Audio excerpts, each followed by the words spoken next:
ஆண்டவரும் இரட்சகருமான இயேசுவின் நாமத்தினாலே இந்த இரவின் ஆரம்ப வேளையில் உங்கள் வாழ்த்துவை நான் மிகுந்த மகிழ்ச்சி அடைகிறேன். உங்கள் நடுவில் நின்று கர்த்தருடைய வார்த்தை சொல்ல கற்றுக் கொடுத்த நல்ல வாய்ப்புக்காக நான் கர்த்தருக்கு நன்றி செலுத்துகிறேன்.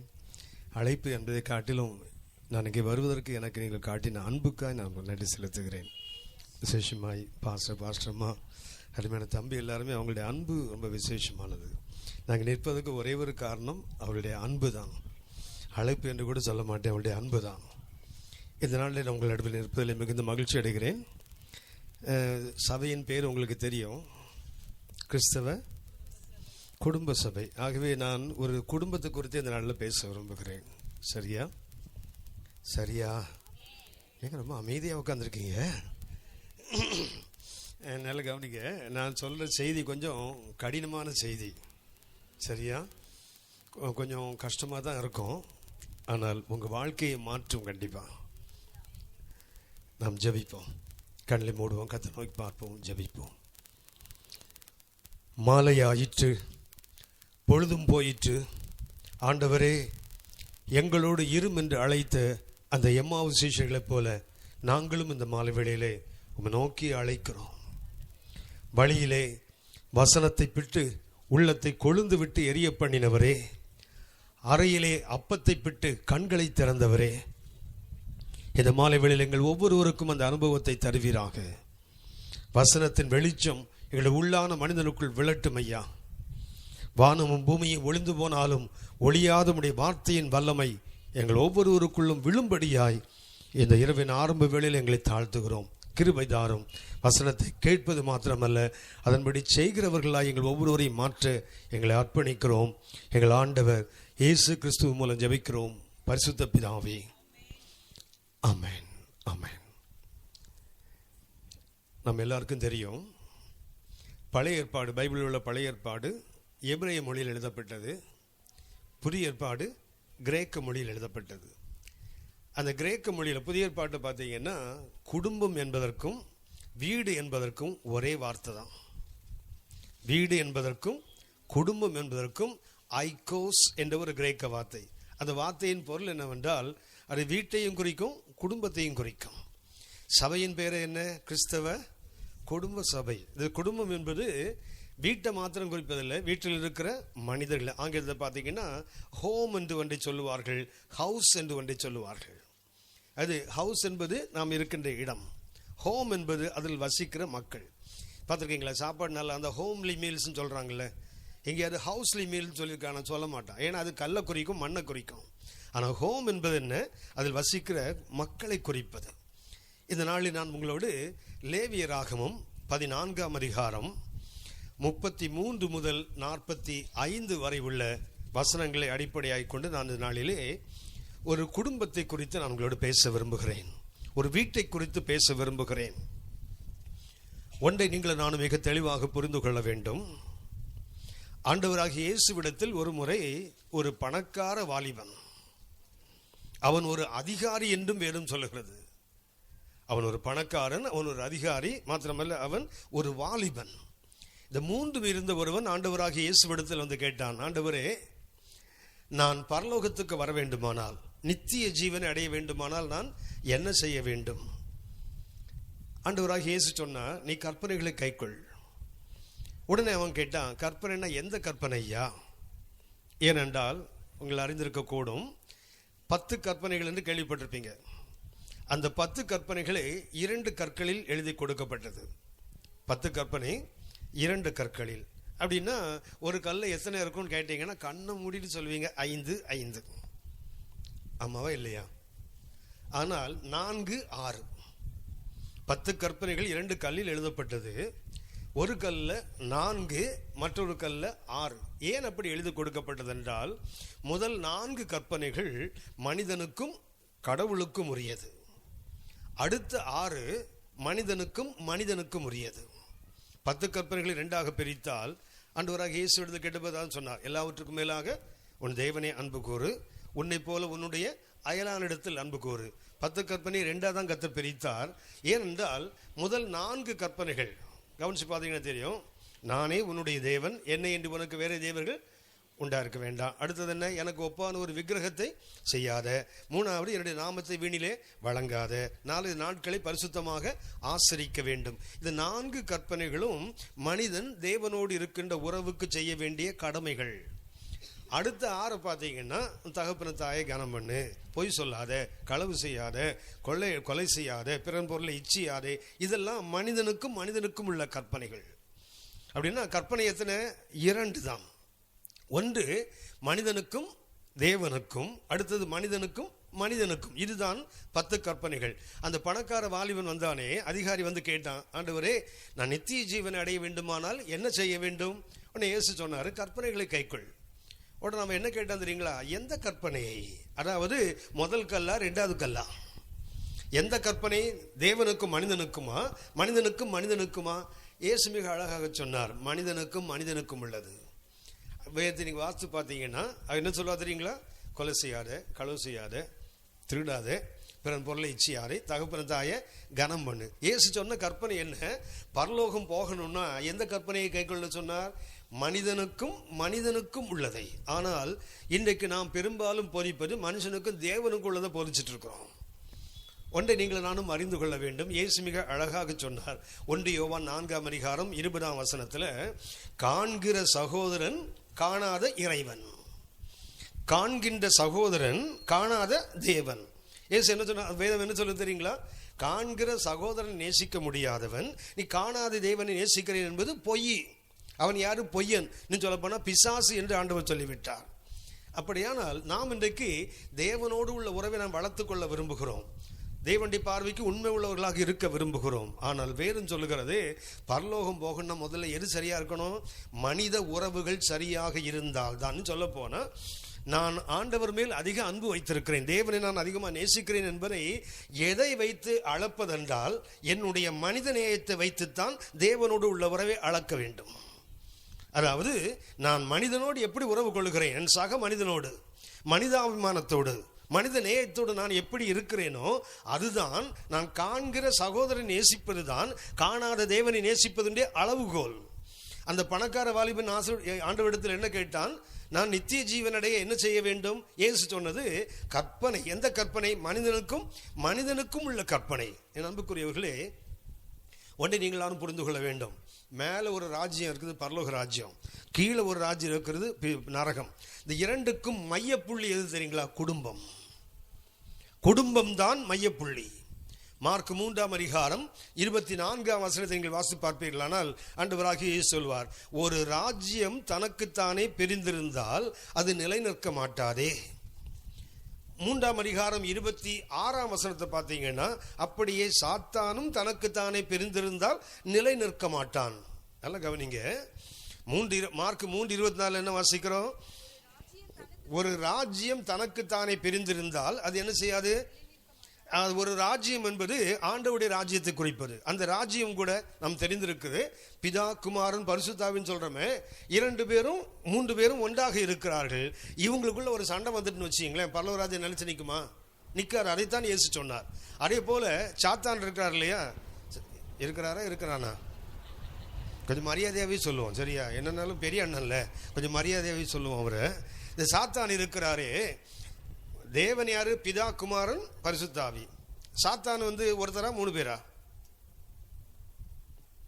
இருங்க, நாங்க கேட்டு சொல்றோம். சாத்தான்ட 3 பேர் அவங்களும்.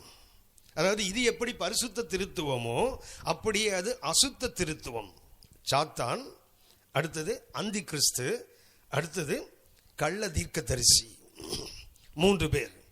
உங்களுக்கு நேரம் இல்லை. எனக்கு வெளிப்படுத்தின விசேஷம் 13ஆம் அதிகாரத்தை அப்புறம் படிச்சு பாருங்க. அதுல அந்த 3 பேரும் இருக்காங்க. சாத்தான், அது பழைய வலு சர்ப்பமாகிய சாத்தான், பிசாசு. அடுத்தது யாரு? அந்தி கிறிஸ்து. அடுத்தது யாரு? கள்ள தீர்க்கதரிசி. இப்படி பிதா, குமாரன், பரிசுத்தாவிய பிதாவுக்கு ஏறக்குறைய அதுக்கு ஒரு கவுண்டர் ஃபீட், அதுக்கு ஒரு போலி யாரு? சாத்தான். அடுத்தது கிறிஸ்து. அங்கே என்ன இருக்கிறான்? அந்தி கிறிஸ்து இருக்கிறான். இங்கே பரிசுத்த ஆவியானவர் இருக்கிறான், அங்க கள்ள தீர்க்கதரிசி இருக்கிறான். அவன் தான் ஹோலி பரிசுத்த ஆவிக்கு நேர ஆன்டி, எதிரானவன். அப்படின்னா இந்த 3 பேருக்குள்ள பரிசுத்த திரித்துவத்துக்குள்ள பிரச்சனை வந்தாலும் நிற்காது, அசுத்த திரித்துவத்துக்குள்ள பிரச்சனை வந்தாலும் இந்த ராஜ்யம் நிற்காது. அப்படியானால் ராஜ்யத்தின் உச்சக்கட்டம் எது? ஆண்டவருடைய ராஜ்யம். ராஜ்யத்தின் கடைசி ராஜ்யம் எது? சாத்தானின் ராஜ்யம். இந்த இரண்டுக்கும் மையப்புள்ளி எது தெரியுங்களா? மார்க் 24 ஒரு ராஜ்யம், மார்க் 23:26 சாத்தானின் ராஜ்யம். 25 வாசிங்க. கவனிச்சிங்களா? மேல ஒரு ராஜ்யம், கீழே ஒரு ராஜ்யம். இரண்டுக்கு மையப்புள்ளி என்ன தெரியுங்களா? ஒரு வீடு, ஒரு குடும்பம். அப்படியானால் நரகமா மோட்சமா, நித்தியத்தை நான் எங்க கழிக்க போறேன் என்பதை எங்கே கண்டுபிடிக்கணும் தெரியுங்களா? நம்ம குடும்பத்துல பார்த்தாலே தெரியும். குடும்பம் சரியாக இருந்தால்தான், இன்னும் சொல்ல போனா குடும்ப உறவுகள் சரியாக இருந்தால்தான் பரலோகம் என்ற ஒன்றை குறித்து நீங்கள் நானும் கற்பனையே செய்ய முடியும். குடும்பத்தை தொலைத்து விட்டு, வாழ்க்கையை தொலைத்து விட்டு, கணவன் மனைவிகளை சமாதானம் இல்லாமல், பெற்றோருக்கும் பிள்ளைகளுக்கும் ஒரு ஒழுங்கான ஒரு மனம் இல்லாமல் இன்றைக்கு வாழ்ந்து கொண்டு, நானும் இப்போ நிறைய பாடம் ஏசுராஜா வருவார், இன்னும் கொஞ்சம் காலம்தான் மோட்சலோகம், இந்த ஜென்மத்தில் போக முடியாது. குடும்பத்தை சரிப்படுத்தாமல், ஏனென்றால் அந்த பணக்கார வாலிபனுக்கு இயேசு சொன்னது என்ன? மனித உறவுகளை சரிப்படுத்து. அவன் என்ன சொன்னா தெரியுங்களா? நான் சிறு வயது முதல் கொண்டு இதெல்லாம் கை கொள்ளுகிறேனே. ஆண்டவர் சொன்னார், இன்னும் உங்ககிட்ட ஒரு குறை இருக்குது, போய் வித்து எல்லாத்தையும் தரிசனம் கொடு பார்க்கலாம். கொடுக்க முடியாது. அவன் திரும்பி போயிட்டானே. ஒன்றை நன்றாக கவனித்துக் கொள்ளுங்கள். குடும்பம் என்பது தேவனுடைய திட்டம். கர்த்தர் வேதத்தை கவனிச்சு பார்த்தீங்கன்னா, முதலாக கர்த்தர் எதை உண்டாக்கினார் சொன்னா, ஆதியாகமம் 1ஆம் அதிகாரம் 3ஆம் வசனத்தை பார்த்தீங்கன்னா, வெளிச்சம் உண்டாக கடவுது. 1ஆம் நாள் இது உண்டாக்கப்பட்டது, வெளிச்சம் உண்டாக்கப்பட்டது. 2ஆம் நாள்ல ஆகாய விரிவு உண்டாக்கப்பட்டு தண்ணீர் என்று தண்ணீரை பிரித்து ஆகாயத்துக்கு மேல கொஞ்சம் தண்ணீரை வைத்தார், பூமியில கொஞ்சம் தண்ணீரை ஆண்டவர் வைத்தார். 3ஆம் நாள்ல கனி தருகின்ற விருட்சங்கள், மரங்கள், செடி கொடிகள் எல்லாம் படைக்கப்பட்டது 3ஆம் நாள்ல. 4ஆம் நாள்ல வானத்தினுடைய சர்வசேனைகள், சூரியன், சந்திரன், நட்சத்திரங்கள் படைக்கப்பட்டது 4ஆம் நாளில். 5ஆம் நாள்ல நீந்துகின்றவைகள், பறக்கின்றவைகள், பறவைகளையும் நீரில் வாழ்கின்ற ஜீவன்களையும் கர்த்தர் படைத்தது 5ஆம் நாளில். 6ஆம் நாளிலே கர்த்தர் படைத்தது மிருகங்களை படைத்தார், பின்பு மனிதனை படைத்தார். நல்ல கவனிங்க. 1ஆம் நாளில் கர்த்தர் வெளிச்சத்தை உண்டாக்கி விட்டு வேதம் சொல்லுகிறது, கர்த்தர் அதை நல்லது என்று கண்டார். 2ஆம் நாள்ல நல்லது கண்டார்னு போடல, 3ஆம் நாள்ல 2 முறை நல்லதுன்னு கண்டார்னு போட்டிருக்கோம். 3ஆம் நாளை கர்த்தர் விருட்சங்கள், செடிகள், கொடிகளை பார்த்து கர்த்தர் நல்லதென்று கண்டார். 4ஆம் நாளில் சூரியன், சந்திரன், நட்சத்திரங்கள் எல்லாவற்றையும் பார்த்து நல்லதென்று கண்டார். 5ஆம் நாளில் பறக்கின்றவர்கள், நீந்துகின்றவர்களை பார்த்து கர்த்தர் நல்லதென்று கண்டார். 6ஆம் நாளில் மிருகங்களை படைத்தார், மனிதனை படைத்தார். வேதம் சொல்லுகிறது கர்த்தர் நல்லதென்று கண்டார். மாத்திரமல்ல, அவர் படைத்த 6 நாட்களையும் எல்லாவற்றையும் பார்த்து விட்டு வேதம் ஆதியாகமம் 1:31 சொல்லுகிறது, கர்த்தர் அதை திரும்பி பார்த்தபோது மிகவும் நன்றாக இருந்ததுன்னு போட்டிருக்கும். ஆங்கிலத்தில் எப்படி தெரியுமா இருக்குது அது? 1ஆம் நாளில் கதுபடி பார்த்தா நல்லதுன்னு கண்டார் இல்லையா? இங்கிலீஷை சொல்லுங்களேன். அதுக்கு எல்லாம் ஆங்கிலம் தெரிந்த தமிழர்கள் தானே. ஆனால் தமிழ் மாத்திரம் தெரியாத தமிழர்கள். நம்ம ஆளுக்கு தமிழ் மாத்திரம் தான் தெரியாது, இங்கிலீஷ் நல்லா தெரியும். நன்றாக இருந்தது இங்கிலீஷ் என்ன? Lord God saw it was good. 1ஆம் நாளில் என்ன கர்த்தர் சொன்னார்? குட். 3ஆம் நாள் என்ன சொன்னாரு? குட். 4ஆம் நாள் என்ன சொன்னாரு? குட். 5ஆம் நாள்ல குட். 6ஆம் நாள்ல குட். 6ஆம் நாள் முடிவில் Lord God saw it was very good. Good good good good good 6 முறை சொன்னார் கர்த்தர். பார்த்தா 7ஆம் முறை வெரி குட். அவ்வளவு அழகா இருந்தது. கர்த்தர் படைத்த எல்லாமே இப்படிதான் இருந்தது, அழகாக, நன்றாக, நேர்த்தியாக, பூர்த்தியாக, கிருபையாக இருந்தது. எல்லாவற்றையும் நல்லது நல்லது நல்லது என்று கண்டுவிட்டு ஆண்டவர் முதல்ல நல்லது அல்லன்னு சொன்னது என்ன தெரியுங்களா? மனுஷன் தனிமையாக இருப்பது நல்லது. எல்லாவற்றையும் நல்லது என்று கண்ட தேவன் நல்லது இல்லைன்னு சொன்னது என்ன தெரியுங்களா? மனிதன் தனிமையாக இருக்க கூடாது. அப்படியானால் தேவனுடைய பார்வையில் எது மிக விலையேறப்பட்டது? மனிதன் குடும்பமாக இருப்பது அவருடைய பார்வையில் உயர்ந்தது. பரலோகமோ பாதாளமோ அதை தீர்மானிப்பது குடும்ப வாழ்க்கை. ஒருவன் பரலோகம் வரணும்னா பரிசுத்தமாக வாழ வேண்டும் நாம் போதிக்கிறோம். அதை காட்டிலும் முக்கியமானது குடும்ப உறவுகளில். ஒன்று நான் உங்களுக்கு சொல்லுகிறேன். கர்த்தர் மனிதன் தனிமையாக இருப்பது நல்லதல்ல என்று கண்டு யாரை படைத்தார்? ஒரு அம்மாவை படைத்தார். ஆமா தானே? ஆமா தானே? இல்லை ஒரு ஆண்டியை படைச்சாரா? நிறைய பேருக்கு ஆண்டியை தான் படைச்சிருக்கிறாரு. ஆண்டி இல்லை, ஆண்டி பண்டாரங்கள். யாரை படைச்சார்? முதல்ல அம்மா படைக்கல, அப்பா படைக்கல, சித்தி, தொத்தா, சொத்தா, பொத்தா யாரையும் படைக்கல. யாரை படைத்தார்? ஒரு பெண்ணைத்தானே படைத்தார். அப்படின்னா உறவுகளின் அடிப்படை என்ன தெரியுங்களா? அம்மா பிள்ளை அப்பா பிள்ளை உறவு இல்லை, கணவன் மனைவி உறவு தான் கர்த்தர் முதல்ல படைத்தது. இந்த கணவன் மனைவி உறவை நீங்கள் சரியாக வைத்துக் கொள்ளவில்லை என்றால் உங்கள் வாழ்க்கையில் எந்த பகுதியும் சரியாக வராது, எந்த உறவும் சரியாக வராது. நான் சொல்லவில்லை, பரிசுத்த வேதம் சொல்லுகிறது. அப்படின்னா கணவன் மனைவி இன்னைக்கு பார்த்தீங்கன்னா ரொம்ப ஆண்டவரை நேசிக்கிறேன்னு சொல்கிறான், மனைவிட்டு சண்டை போட்டு உட்காந்துருக்கிறான்.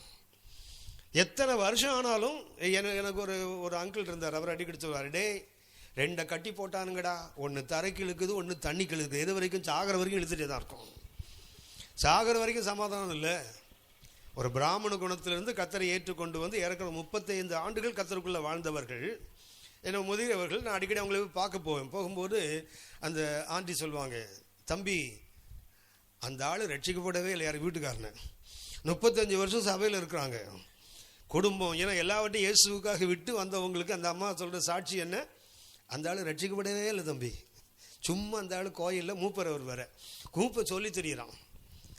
நான் ஒரு நாள் சொன்னேன், அங்கிள் என்ன ஆண்டி இப்படி சொல்கிறாங்க? தம்பி அது ஒரு பிசாசு தம்பி. அது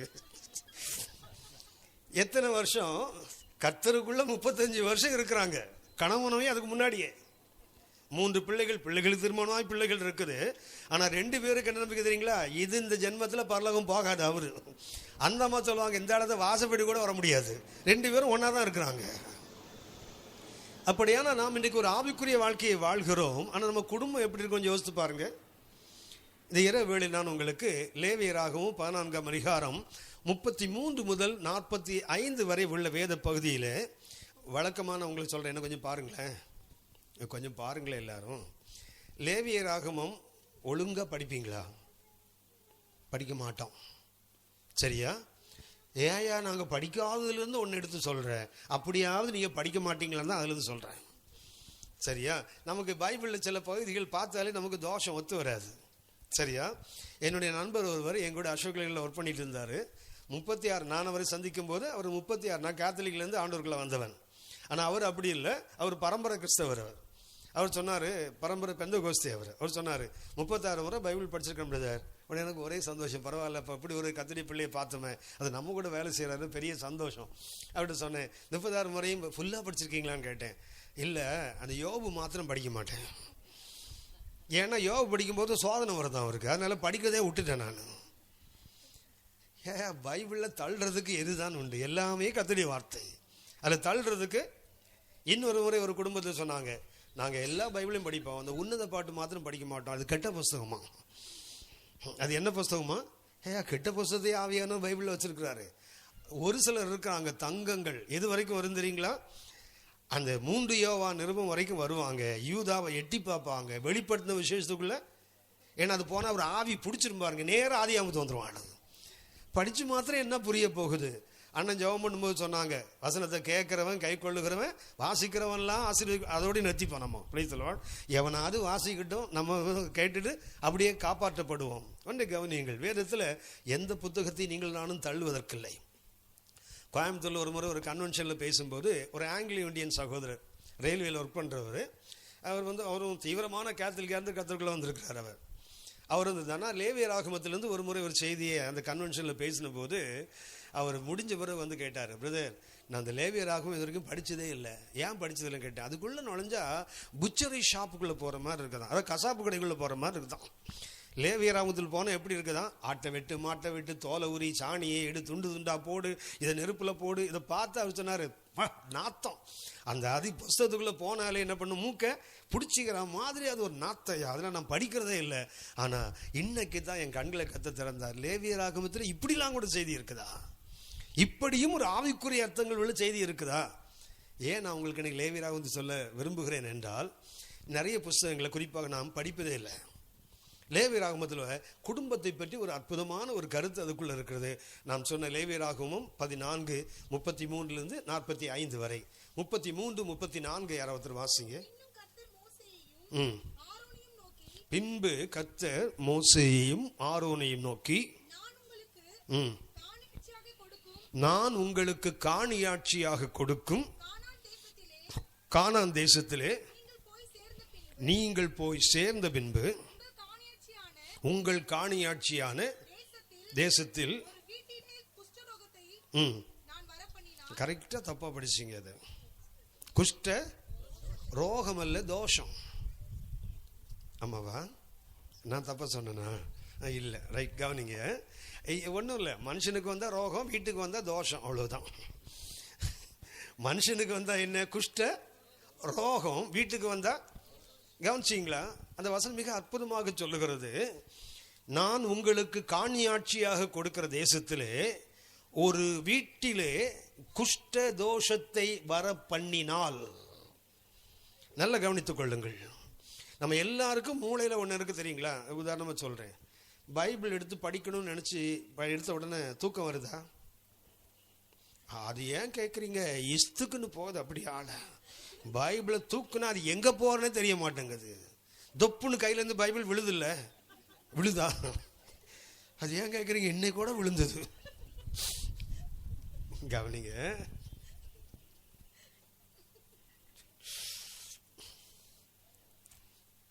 தூக்கம் வந்தா ஒன்று என்ன பண்ணுவோம்? பைபிள் எடுத்து படிக்கும்போது தூக்கம் வந்தா என்ன சொல்லுவோம்?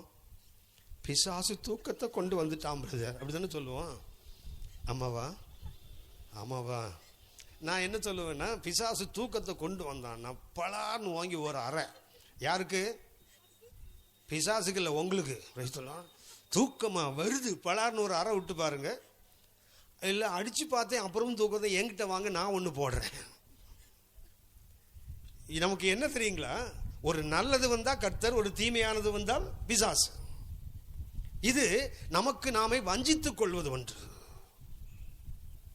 மறுபடியும் சொல்லுகிறேன், ஜெபம் பண்ண முடியல, பிசாசு தூக்கத்தை கொண்டு வந்துட்டான். பைபிள் படிக்க முடியல, ஊழியத்துக்கு போக முடியல, பரிசுத்தமா வாழ முடியல. பிசாசு என்ன பண்றான்? பிசாசு உங்களை பொறுத்த என்ன வரைக்கும் செயலற்றவன். தேவனுடைய சபைக்கு விரோதமாக அவன் செயல்பட முடியாது. நாம அவனுக்கு மதிப்பு கொடுத்து வச்சிருக்கோம். பார்த்துருக்கீங்களா? சின்ன வயசுல பார்த்தீங்கன்னா ஸ்கூலுக்கு போவாங்க, டீச்சர் கிள்ளிட்டான், டீச்சர் நுள்ளிட்டான், டீச்சர் பல்பத்தை திருடிட்டான். இந்த கதை சொல்கிறோம் பார்த்தீங்களா? இதே மாதிரி ஆவிக்குரிய வாழ்க்கையில் வந்த பிறகும் ஆண்டவரே பிசாசு கிள்ளிட்டான், பிசாசு நுள்ளிட்டான்னா இன்னும் அந்த கிண்டர் கார்டனை தாண்டி வரல. இன்னும் இப்பெல்லாம் பிளே ஸ்கூலுக்கே போயிட்டான் ஆளுங்க. எத்தனை ஆண்டுகள் சபைக்குள்ள இருந்த ஒன்று கவனிங்க, எந்த காலத்திலும் பிசாசு உங்களை என்னையும் செயல்பட முடியாது. ஏன்னா பிசாசு தான் சொல்லிட்டு ஓடணும். ஐயோ இந்த பக்கம் தெரியாம போயிட்டேன் ஐயா, விநாயகா நகர் 1வது தெருவுக்குள்ள தெரியாம போயிட்டேன் ஐயா, 13ஆம் நம்ம வீட்டுக்கிட்ட போனா ஆளுக்கு ஒரு மிதிச்சு என்ன அனுப்பிட்டான் ஐயா, அப்படிதான் சொல்லணும். ஆனால் மாறா நம்ம என்ன சொல்றது தெரியுங்களா? ஒரு அம்மா சொல்லுது, மத்தியானம் 2:30 மணிக்கு வீட்டில் படுத்திருந்தேன் நான் பிரதர், பிசாசு மார்ல ஏறி மெரிக்கிறானா. பிசாசு மார்ல ஏறி மெரிப்பானா? கவனிங்க, கொஞ்சமா தின்னுட்டு தூங்குனா பரவாயில்லாம இருக்கும். வாயை திறந்தா காக்கா கொத்திட்டு போற அளவுக்கு சாப்பிட்டு படுத்தா அப்புறம் எப்படி? பிசாசு மிதிக்கல, உள்ள இருக்கிற பிரியாணி மிதிக்குதால, உள்ள இருக்கிற சாம்பார் சாதம் மிதிக்கிறத தவிர பிசாசு மிதிக்க முடியாது. நல்லா கவனித்துக் கொள்ளுங்கள். சபைக்கு இது அடிப்படையான, அதாவது நமக்கு ஒரு நன்மை வந்தால் கர்த்தர், தீமை வந்தால் இல்லை. அந்த வசனம் என்ன சொல்றது தெரியுங்களா? காணியாட்சியாக ஒரு தேசத்தில் நான் உன்னை கொண்டு போகும்போது உன் வீட்டில் குஷ்டதோஷத்தை வர பண்ணினால், வீட்டை கொடுப்பவரும் கர்த்தர், குஷ்டதோஷத்தை கொடுப்பதும் கர்த்தர். ஒரு காலம் பிசாசு பிசாசு சொல்லி வஞ்சித்து ஏமாற்றப்பட்டு போயிடாதீங்க. அந்த வசனத்தை திரும்பி படிச்சு பாருங்க, 34ஆம் வசனத்தை. தேசத்தை கொடுப்பது யார்? கர்த்தர். வீட்டை கொடுப்பது யார்? கர்த்தர். காணியாட்சியாக நான் உங்களுக்கு கொடுக்கும் தேசத்தில் நீங்கள் போய் சேர்ந்த பின்பு உங்கள் காணியாட்சியான தேசத்தில் வரப்பண்ணினது யாரு? பிசாசா கர்த்தரா? கர்த்தர். கர்த்தரே சொல்லுகிறார், வீட்டை கொடுத்ததும் நான் தான். உபாகமம் 6ஆம் அதிகாரம், உபாகமம் 6ஆம் அதிகாரம் 10, 11 வசனங்களை வாசிங்க. உன் தேவனாகிய கர்த்தர் உனக்கு கொடுப்பேன் என்று என்பவர்களாகிய உன் பிதாக்களுக்கு ஆணையிட்டு கொடுத்த தேசத்தில் உன்னை பிரவேசிக்க பண்ணும்போது, எப்படிப்பட்ட பட்டணம்? கட்டாத வசதியான பெரிய பட்டணம், வெல் ஃபர்னிஷ்டு ஹவுஸ். வீடு முழுது என்ன இருக்குது? நிரப்பாத சகலவித நல்ல வஸ்துக்களால் நிரப்பி இருக்கிற வீடு. நீ வெட்டாமல் வெட்டப்பட்டிருக்கிற கிணறுகள்,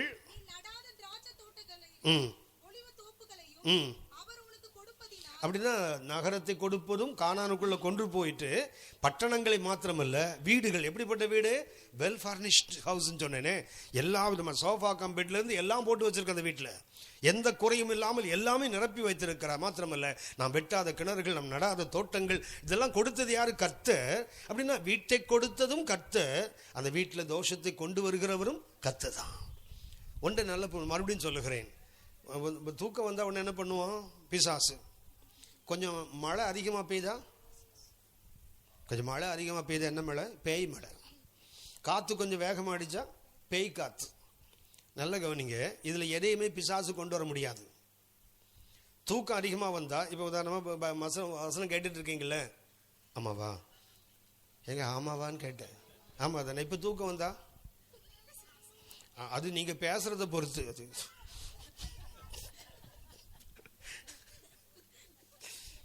நீங்க தூக்கம் வந்தா யார் கொண்டு வராங்க? பிசாசு கொண்டு வரானா இல்லை நாமளே தூங்குறோமா? ஒன்று கவனித்துக் கொள்ளுங்கள், தூக்கத்தை பிசாசுக்கு கொடுக்க முடியாது, கெடுக்க முடியும். சங்கீதம் 127:3 வாசிங்க. மடப்படாம சொன்னாலும் சரிதான். சங்கீதம் 127:3 வாசிங்க.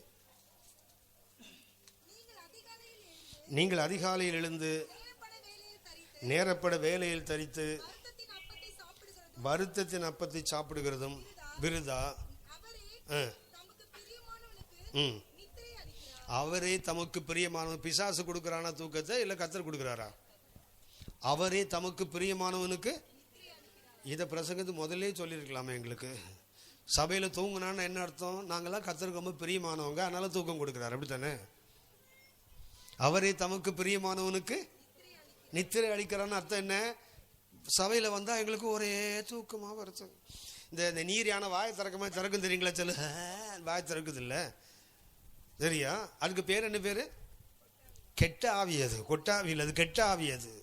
சபையில இருந்து ஹேன்னு வாயை திறந்துன்னா அதுக்கு என்னவோ தப்பு இருக்குதுன்னு அர்த்தம். அது பைபிள் எடுக்கும்போது தூக்கம் வருதுன்னா பலரும் அறையது மட்டும் இல்லை, வாழ்க்கையை திரும்பி பார்க்கணும். எங்கேயோ நம்ம விழுந்து போயிருக்கிறோம், பலவீனப்பட்டு போயிட்டோம்னு அர்த்தம்.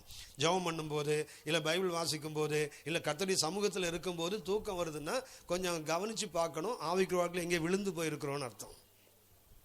சங்கீதம் 127:3 தமிழில் இருக்கிற மாதிரி இல்லை, எழுதப்படலை. நல்ல அந்த வசனம் வாசித்து பாருங்க. நீங்கள் அதிகாலையில் நேரப்பட எழுந்து வேலையில் வருத்தப்பட தரித்து வருத்தத்தின் அப்பத்தை சாப்பிடுகிறதும் விருதா. நித்திரை அளிக்கிறார் அல்ல, நித்திரையிலும் அளிக்கிறார். அதான் சரியான மொழியாக்கம். சங்கீதம் 127 எப்படி இருக்கணும்?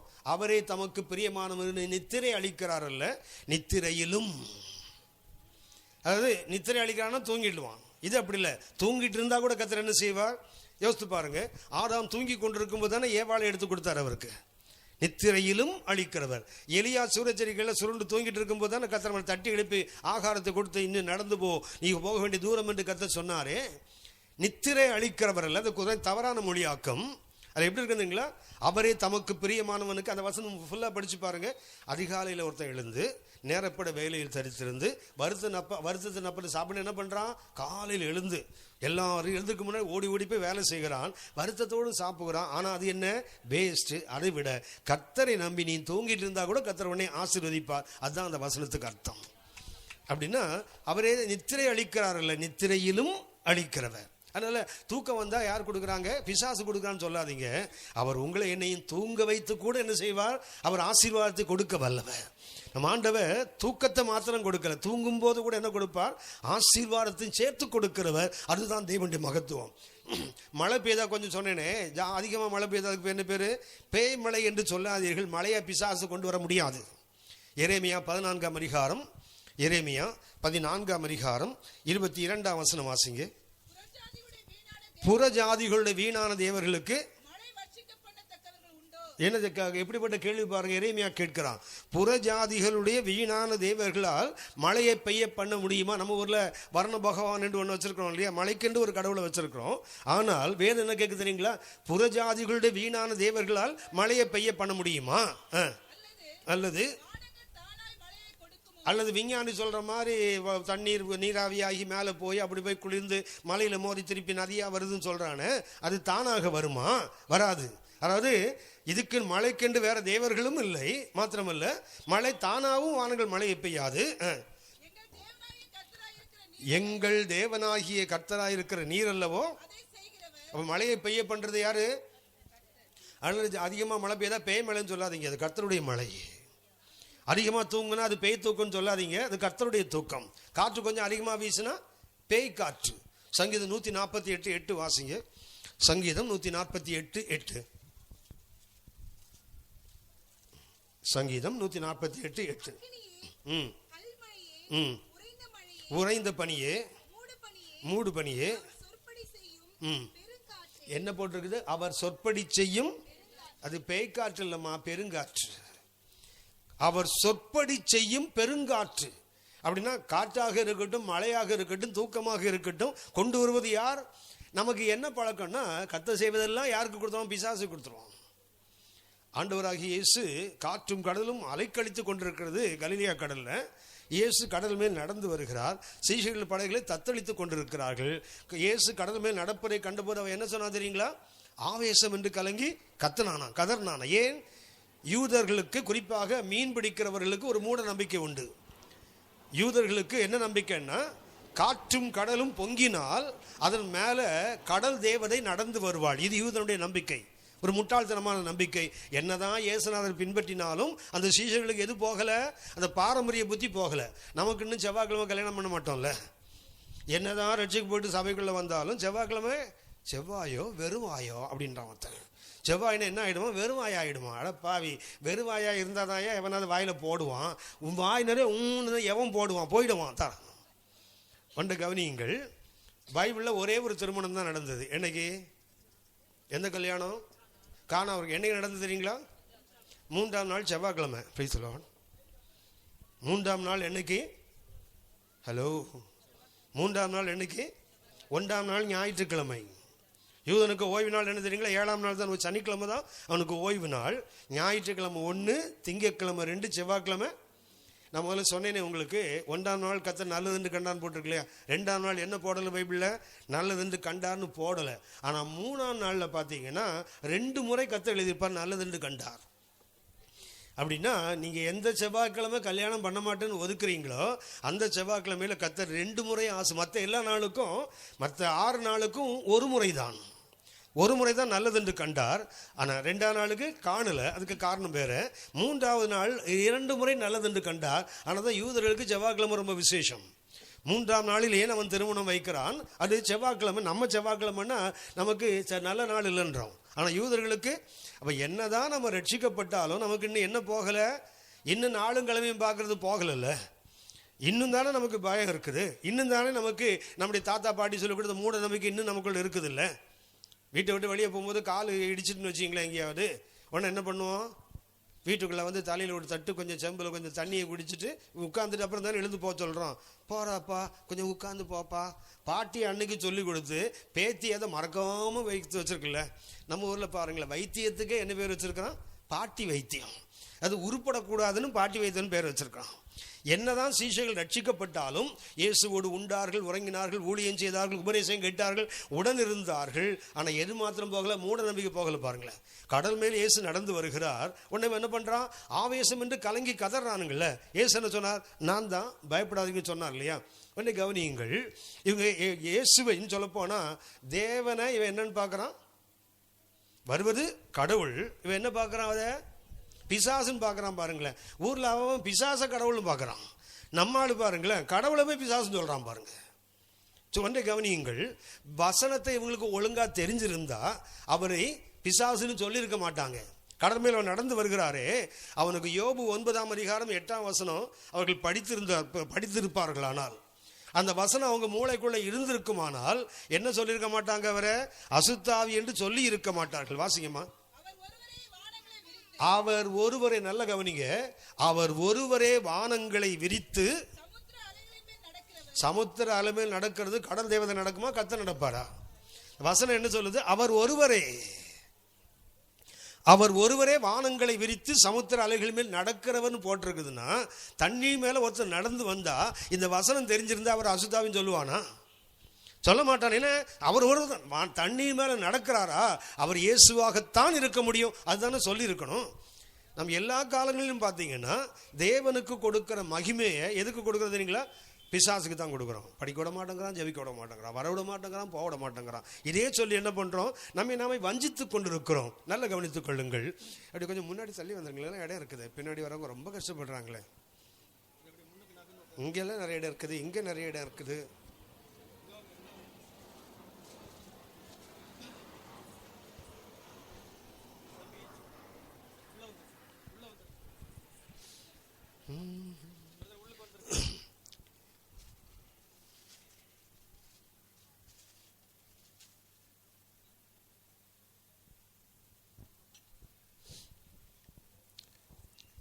வீட்டை கொடுக்கிறவர் யாரோ அவரே தான் என்ன பண்ணுகிறார்? குஷ்ட தோஷத்தையும் வர பண்ணுகிறார். அன்புக்குரியவர்களே, ஒளி வந்தால் நாம் என்ன சொல்றோம்? கர்த்தர் என்று சொல்லுவோம். இருள் வந்தால், சமாதானம் வந்தால் கர்த்தர், அறுவை துன்பங்கள் வந்தால் ஏசாயா 45 அதிகாரம் 7 வசனம் கொஞ்சம் வாசிங்க. ஏசாயா 45 அதிகாரம் 7 வசனம். ஒளியை படைத்து யார் உண்டாக்குனாங்க? ஒளியை படைத்த அதே கரங்கள் தான் இருளையும் உண்டாக்கினது. அடுத்தது சமாதானத்தை படைத்து. அப்படின்னா சமாதானமும் தீங்கு எங்கிருந்து தான் வருது? நான் மறுபடியும் சொல்லுகிறேன், பிசாசு நீங்க ஏமாந்து போயிடாதீங்க. ஒரு தீமை வந்தா பிசாசு கொண்டு வந்துட்டான், ஒரு நன்மை வந்தா கர்த்தர் கொடுத்துட்டான். இல்ல, நன்மையும் தீமையும் எங்கிருந்து வருகிறது? கர்த்தர்கரத்துல. நல்லா யோசித்து பாருங்க. வேதம் மிக அழகாக சொல்லுகிறது. உபாகம் 12:29, உபாகம் 30 அதிகாரம் 15 வசனம் வாசித்து பாருங்க. ஆசீர்வாதத்தையும் சாபத்தையும் உனக்கு முன்பாக வைத்திருக்கிறேன், ஜீவனையும் மரணத்தையும் உன் முன்பாக வைத்திருக்கிறேன். அப்போ வைப்பது யாரு? கர்த்தர் தான். தெரிந்து கொள்வது நம்ம கையில் இருக்குது. ஒளியா இருளா, சமாதானமா தீங்கா யார் செய்கிறோம்? நாம் தான். வாசிங்களேன், உபாகம் 11:29 வாசிங்க.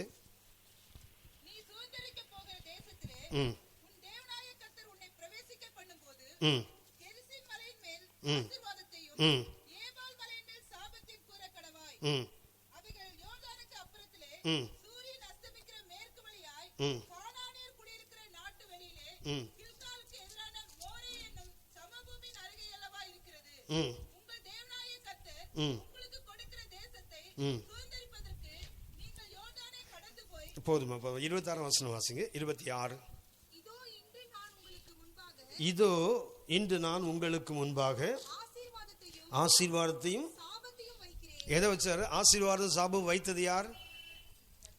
பிசாசு இல்லம்மா. ஆசீர்வாத சாபத்தை வைத்தது கர்த்தர் தான். உபாகம் 30:15 வாசிங்க. இதோ ஜீவனையும் நன்மையும். அப்ப வைப்பது யார் தான்? கர்த்தர் தான். ஜீவனா இருக்கட்டும், மரணமா இருக்கட்டும், ஆசீர்வாதமா இருக்கட்டும், சாபமா இருக்கட்டும், வைப்பது யார்? கர்த்தர். நம்ம வாழ்க்கையில் ஆசீர்வாதம் இருக்குன்னு நம்ம ஆசீர்வாதத்தை எடுக்க கற்றுக்கொண்டோம். நம்ம வாழ்க்கையில் சாபம் இருக்குமானால் சாபத்தை நாம் தான் எடுத்துக்கொண்டோமே தவிர கர்த்தர் பொறுப்பல்ல, பிசாசும் பொறுப்பல்ல. அதுக்கு வைப்பது தேவன், எடுப்பது நீங்களும் நானும் தான். ஆகவே நான் அந்த குடும்பத்துக்கு வருகிறேன். ஒரு வீட்டில் குஷ்டதோஷம் வந்தால் உடனே என்ன பண்ணாதீங்க. நமக்கு ஒரு வழக்கம் இருக்குது. நம்ம வீட்டில் ஒரு பிரச்சனை வந்தால் உடனே என்ன பண்ணுவோம்? ஏற்ற வீட்டுக்காரன் சேவல் விட்டான், ஏவல் விட்டான். அந்த கதை நமக்கு என்னது? சூனியம் பண்ணிட்டான், ஏவல் பண்ணிட்டான். இந்த ஏவல் சேவல் எல்லாம் ஒருத்தனும் பண்ண வேண்டாம். நம்ம எதை எடுக்கிறோமோ அதான் நம்முடைய வாழ்க்கை. ஆசீர்வாதத்தையும் சாபத்தையும் முன்னாடி வச்சார், ஜீவனையும் மரணத்தையும் முன்னாடி வைத்து விட்டார். எடுப்பது யாரு? நாம் எடுக்கிறோம். உங்களுக்கு தெரியும் தானே செய்வினை என்றால் என்ன? செய்வினை என்றால் என்ன? என்னங்க செய்வினை என்றால் என்ன? செய்த வினை. பிடித்தலோன் அடுத்தவன் செய்த வினை இல்லை, நான் செய்த வினை சரியா இல்லைன்னா எனக்கு வாழ்க்கையில கேடு வரும். இதுக்கு பேர் என்ன பேரு? செய்வினையா. மந்திரம் பண்ணிட்டான்னு சொல்ற. மந்திரம் என்றால் என்ன? மனத்திரம். மந்திரம் என்பது என்ன? மனதில் உள்ள தைரியம். மனசுல தைரியம் இருந்தா வீட்டு முன்னாடி 4 எலுமிச்சம்பழம் இல்லை, ஒரு ஆட்டையே வெட்டி ரத்தத்தை போட்ட கூட நீங்க பயப்பட மாட்டீங்க. அதை விட்டுட்டு எங்கேயாவது ஒரு காக்கா வந்து வெட்டி போட்ட ஒரு கோழியிலேருந்து ஒரு குடல் தூக்கி போட்ட கூட பயந்துட்டு. மனசுல தர இருந்தா ஆட்டையே வெட்டி உங்க முன்னாடி போட்ட கூட பயப்பட மாட்டீங்க. அது என்ன பண்ண என்ன? அப்படித்தானே போட்டிருக்கு. வேறும் சொல்லுகிறது இஸ்ரவேலுக்கு எதிரான மந்திரவாதம் இல்லை, குறி சொல்லுதல் இல்லைன்னு சொல்லுது இல்லை. நம்ம ஜனங்களுக்கு எப்படி தெரியுங்களா, இவ்வளவு பெரிய வேதத்திலிருந்து உளுந்து உளுந்து பிரசங்கம் பண்ணால் கூட மண்டையில் ஏறாது. உளுந்து உளுந்து பிரசங்கம் பண்ணால் கூட மண்டையில் ஏறாது. சும்மா தலையில் கை வச்சு மகளே உன்னை சுற்றி ஒரு இருளை காண்கிறேன்னா உடனே நம்பிடுது. இவ்வளோ பெரிய பைபிளை சொன்னால் புரிய மாட்டேங்குது. உனக்கு எத்து வீட்டுக்காரன் சேவல் வச்சிருக்கான்னு சொன்னால் உடனே நல்லாவே புரியுது. ஏன்னா வெளியே இல்லை, நாம் செய்த வேணா சரியாக இருந்தால் நமக்கு எல்லாம் சரியாக இருக்கும். நம்முடைய மனம் தேவ சமூகத்தில் உறுதியாக இருக்குமானால் எவனா நேரம் செய்யட்டுமே, ஒன்று ஆகாது. நாம் பயந்தால் செய்யவே வேண்டாம், செய்துட்டான்னு நினைச்சா. என் அன்புக்குரியவர்களே, ராத்திரியில் ஒன்றை புரிந்து கொள்ளுங்கள். உங்கள் வாழ்க்கையில் என் வாழ்க்கையில் குடும்பங்களில் தோஷங்கள் வருகிறது என்றால் வரப்பண்ணது யாரு? கர்த்தர். ஏன் வரப்பண்ணுகிறார்? பைபிளில் 3 பேரை நான் உங்களுக்கு சுட்டி காட்டுகிறேன். குஷ்டரோகம் வந்த 3 பேர். நான் முதல்ல சொன்னேன், வீடாக இருந்தாலும் குடும்பமாக இருந்தாலும் பைபிளில் ஒரே பேர் தான். பைபிளில் முதலாக குஷ்டரோகம் வந்தது யாருக்கு ஞாபகம் இருக்குதா? இருக்காது. மீரியாம். மீரியாம் என்பது யாரு? மோசையோட சகோதரி மாத்திரமல்ல, பைபிளில் சொல்லப்பட்ட முதல் பெண் தீர்க்கதரிசி அவங்க தான். பைபிளில் சொல்லப்பட்ட முதல் பெண் தீர்க்கதரிசனி யாரு? மீரியாம் தான். இன்னும் சொல்ல போனா மோசேயின் ரட்சகர் என்று சொல்ல வேண்டும். அக்கா என்பதை காட்டில் அவளுக்கு என்ன சொல்லணும்? மோசையை அன்றைக்கு அந்த நைல் இதில் போட்ட போது, 3 மாத குழந்தையாக போட்ட போது, இவ இல்லைன்னா அவன் என்ன ஆயிட்டு இருப்பான்? நைல் இதில் முதல்களுக்கு வயிற்றுல போயிட்டு இருப்பான் மோசே. அவனை தூக்கி எடுத்து பார்வோன் வீட்டுக்குள்ள கொண்டு போனது யார் தெரியுங்களா? இந்த மீரியாம் தான். மாத்திரமல்ல, சிவந்த சமுத்திரத்துக்கு பிளந்து வந்தபோது மீரியாமுக்கு ஏறக்குறைய 90 வயது இருந்திருக்கணும். அந்த 90 வயதில் கைகளில் இசைக்கருவிகள் எடுத்துவிட்டு கர்த்தர் மகிமையாக வெற்றி சிறந்தார், எகிப்தியனையும் அவன் குதிரைகளையும் சேனைகளையும் சமுத்திரத்தில் ஆழ்த்தி போட்டான்னு பாடினாங்களே. எப்போ? 90 வயதில். அப்படிப்பட்ட பெண்ணுக்குத்தான் பைபிளில் முதல்ல குஷ்டரோகம் வருது. குஷ்டரோகம் என்பது நான் சொன்னேன், மனிதனுக்கு வந்தால் ரோகம், வீட்டுக்கு வந்தால் தோஷம். இந்த மீரியாமுக்கு ஏன் வந்தது? எனக்கு நேரம் ரொம்ப இல்லை, நான் உங்களுக்கு வேகமாக சொல்லி கடந்தேன். ஏன்னா அவங்களுக்கு இதில் நான் குஷ்டரோகம் வருவது, வீட்டுக்கு தோஷம் வருவதற்கு 3 காரணங்களை சொல்ல வேண்டும். 3 காரணங்கள் மாத்திரமல்ல, அதிலிருந்து எப்படி விடுபடுவது என்று தொடர்ந்து கர்த்தர் 5 காரியங்கள் அதில் சொல்லியிருக்கிறார். நான் உங்களுக்கு சொன்னேனே 33ஆம் வசனம் முதல் 45 வரை அதில் என்ன இருக்குன்னா, குஷ்டரோகத்துக்குரிய 3 காரணங்கள் இருக்குது. அடுத்தது, தோஷங்கள் வீட்டில் வந்து விட்டால் என்ன செய்யணும்? வேதம் என்பது என்னன்னா, பிரச்சனைகளை மாத்திரம் சுட்டி காட்டுவதில்லை, பிரச்சனைகளுக்கு தீர்வையும் கொடுப்பது தான் வேதம். பிரச்சனை மாத்திரம் சொல்லிட்டு போயிட்டா நடக்காது. என்ன செய்யணும்? அதுக்கு வேண்டிய தீர்வுகள். தோஷம் வந்தா எப்படி நான் விடுதலை பெற வேண்டும்? நாம் நோட்டீஸ் பார்த்துருப்பீங்க. நோட்டீஸில் தலைப்பில் என்ன வசனம் தெரியுங்களா? என்னம்மா? பொழைச்சிங்க. சத்தியத்தை அறிவீர்கள் அல்ல, சத்தியத்தையும் அறிவீர்கள், சத்தியம் உங்களை. இந்த நோட்டீஸ் எல்லாம் கொடுத்தாங்கன்னா, பிரசங்கியார் பேரை பார்க்குறீங்களோ இல்லையோ, முதல்ல எதை பார்க்கணும்? மேலே ஏன்னா அது தரிசனத்தோடு போடுவது கர்த்தர் கொடுக்குற வசனம். அது கர்த்தர் அந்த கூட்டத்துக்கு அந்த வசனத்தை கொடுப்பார் என்றால் அது தேவ சமூகத்தை பெறுகின்ற வசனம், அது உங்களுக்கு பிரயோஜனமாக இருக்கும். நிறைய பேர் என்ன பண்ணுறதுங்களா, அதை மேலே உள்ளதை பார்க்குறதே இல்லை. ஒருவனுக்கு திருமணம் ஆயிட்டு கல்யாண கார்டில் எல்லாம் மேலே போடுவாங்க, இந்த காரியம் கர்த்தரால் வந்தது, எங்கள் முண்டக்கண்ணுக்கு ஆச்சரியமாக இருக்குன்னு போடுவாங்கல்ல. கர்த்தராலேயே வந்தது. அது பஸ் ஸ்டாண்டில் வந்திருக்கும், சபையில் வந்திருக்கும், அது காலேஜ் கேட்டில் வந்திருக்கும், எங்கேயாவது ரோட்டில் வந்திருக்கும். ஆனால் அதுக்கு பேர் மாத்திரம் என்ன? இந்த காரியம் கர்த்தரால வந்தது. இது அவன் குடும்பம் நடத்திட்டு இப்போ சபைக்கு வரான். கல்யாணம் பண்ணுவீங்க, இப்போ குடும்பம் நடத்திட்டு வரான். முன்னாடிலாம் குடும்பம் நடத்துக்கு முன்னாடி சபைக்கு வருவான், இப்போல்லாம் குடும்பம் நடத்திட்டு தான் சபைக்கு வரான். என்ன கல்யாணம் பண்ணி வை, ஏயா 3 வருஷம் ஒன்றா வாழ்ந்துட்டு இருக்கிறோம், கேடு கட்ட சந்ததி இப்பெல்லாம். சரி போகட்டும். ஒருத்தனுக்கு திருமணம் ஆகி, நல்ல திருமணம், உண்மையாக திருமணம் பண்ணாங்க. 2 மாதத்துக்கு அப்புறம் இவர் ஒரு நாள் காலையில் வேலைக்கு புறப்படுறாரு. புறப்பட்டவர் எல்லாம் குளிச்சுட்டு தலை வாரத்துக்கு கண்ணாடி முன்னாடி போனார். அப்படி வாரும்போது பார்த்தா இவர் கல்யாண லெட்டர் முன்னாடி இருக்குது. அதில் ஒன்று இவருக்கு ஒரே சந்தோஷம். ஏன்னா கல்யாண லெட்டர் பார்த்தா சந்தோஷம் தானே. என்ன பண்ணால் உடனே அந்த கல்யாண லெட்டர் அந்த கவர்லேருந்து எடுத்து பார்த்தா மேலே வசனம் போட்டிருக்கும் இல்லையா, கர்த்தர் கர்த்தர் சீயோனிலிருந்து உன்னை, அங்கே என்ன இருக்குன்னா கர்த்தர் சிலோனிலிருந்து உன்னை ஆசீர்வதிப்பான்னு இருக்குது. அதில் இந்த வசனத்தை இவன் எழுதி கொடுத்தான், கர்த்தர் சீயோனிலிருந்து ஆசீர்வதிப்பார். பிரஸ்காரம் பார்த்தான், சீயோன்னு ஒரு ஊரே கிடையாது, சிலோனை தான் தப்பாக சொல்லிட்டான் போலன்னு என்ன பண்ணிட்டான், அவனுக்கு தெரிஞ்ச வசனம் என்ன பண்ணிட்டான், கர்த்தர் சிலோனிலிருந்து உன்னை ஆசீர்வதிப்பார். இந்த பைத்தியக்காரனும் அதை பார்க்காம என்ன பண்ணிட்டான்னா ஊரெல்லாம் வந்து கல்யாணத்தை வேறு பண்ணி முடிச்சிட்டான். அப்புறம் பார்த்தா 2 மாதத்துக்கு அப்புறம் தான் பார்க்குறாரு, கர்த்தர் சிலோனில் இருந்தா. அப்புறம் தான் தெரிஞ்சுது, ஏன்டா வீட்டில் நிலக்கண்ணி இந்த கண்ணி வெடியெல்லாம் வெடிக்குதுன்னு எனக்கு அப்புறம் தான் தெரியுது. சிலோன்லேருந்து ஆசீர்வாதம் வந்தால் வேற என்ன வரும்? சிலோன்லேருந்து ஆசீர்வாதம் வந்தால் வேற என்னங்க வரும்? அதானே வரும். நோட்டீஸ்லாம் கொடுத்தா என்ன பண்ணுங்க, கொஞ்சம் அந்த தலைப்பெல்லாம் வாசிச்சு பாருங்க. சரியா? சரி. குஷ்டரோகத்துக்கு முதல் காரணம் என்ன தெரியுங்களா? மீரியாமுக்கு குஷ்டரோகம் வந்தது. நான் வசனங்கள் சொல்ல நேரம் இல்லை, கருத்தை மாத்திரம் சொல்லி நான் கடந்து போகிறேன். முதல் காரணம் என்ன தெரியுங்களா? அதிகாரத்துக்கு எதிர்த்து நிற்பது, ரெபல்லியன். ஆங்கிலத்தில் கலகம் என்று பெயர் அதற்கு. நேரம் இல்லை. என்னாகும் 12ஆம் அதிகாரம் வீட்டில் போய் வாசித்து பாருங்க. அதில் என்னாகும் 12ஆம் அதிகாரத்தில் மீரியாமுக்கு குஷ்டரோகம் வருவது. அதற்கு காரணம் என்ன தெரியுங்களா? மோசே ஒரு எத்தியோப்பிய பெண்ணை திருமணம் செய்து விட்டார். உடனே மோசையின் அக்காவும் அண்ணன் என்ன பண்றாங்க? அவனுக்கு விரோதமாக பேசுறாங்க, சண்டை போடுறாங்க. நியாயம். ஒரு குடும்பத்தில் பெரியவங்க ஒரு அக்காவோ அண்ணனும் ஒரு தம்பியை கண்டிப்பதற்கு எல்லா உரிமையும் உண்டு. ஆனால் அவங்க அதை தாண்டி போவாங்க. என்ன சொல்லுவாங்க தெரியுங்களா? நீ மாத்திரம்தான் தீர்க்கதரிசியா? கர்த்தர் உங்ககிட்ட தான் பேசுவாரா? எங்க இடத்துல பேச மாட்டாரோ? இதுதான் கர்த்தருக்கு கோபத்தை உண்டாக்கிச்சு. அதாவது குடும்ப பிரச்சனையை என்ன பண்ணக்கூடாது? ஆவிக்குரிய பிரச்சனையாக மாற்றக்கூடாது. குடும்பத்தில் என்ன பிரச்சனை? அண்ணன் தம்பிக்குள்ள பிரச்சனை. கூட்டு 4 அறை கொடுத்துருக்கலாம் மீரியாம் மோசைக்கு. ஏன்டா அப்படி ஒரு கருப்பு, நீ எத்தியோப்பிய பெண், அது நீக்ரோ பெண், ஒரு நீக்ரோவை போய் கல்யாணம் பண்ணிட்டேன்னு போட்டு அடிச்சிருக்கலாம். மோசை எப்படி இருந்திருப்பாரு? மோசை நேரம் எப்படி இருந்திருக்கோம்? நாங்கள் எங்கே பார்த்தோம்? எங்களை போய் கேட்குறீங்களே, நாங்கள் என்ன பிறந்த போது நாங்களா போய் பார்த்தோம், ஆஸ்பத்திரியில் பார்க்குறீங்களே. மோசை பைபிளில் போட்டிருக்குது, பிள்ளை அழகுள்ளதென்று கண்டு தான் 3 மாதம் ஒழிச்சு வச்சாலாம். அப்படின்னா மோசை உங்களுக்கு தெரியும், யூதர்கள் உலகத்தில் இருக்கிற அந்த இனங்களில் யூத இனம் மிக அழகான இனம். அதில் இந்த மோசை எப்படி இருந்திருப்பாரு? பிள்ளை அழகுள்ளதுன்னா அழகுள்ள யூதனுக்குள்ளே அழகுள்ளவனாக இருந்திருக்கிறான். நம்ம பாண்டில் சொன்னால் மில்கி ரோஸ், பால் ரோஸ். அவர் நிறம் எப்படி இருந்திருக்கும்? அவர் வெண்மையும் இல்லை சிவப்பும் இல்லை. அது இயேசுநாதர் நிறம் மாதிரி ஒரு நிறம் இருந்திருக்கும். அவருக்கு வெண்மையும் சிவப்புமானவர். எப்படி இருந்திருப்பாரு? ஒரு பால் ரோஸில் இருந்திருப்பாரு. இவர் போய் யாரை பிடிச்சிட்டு வந்துட்டாரு?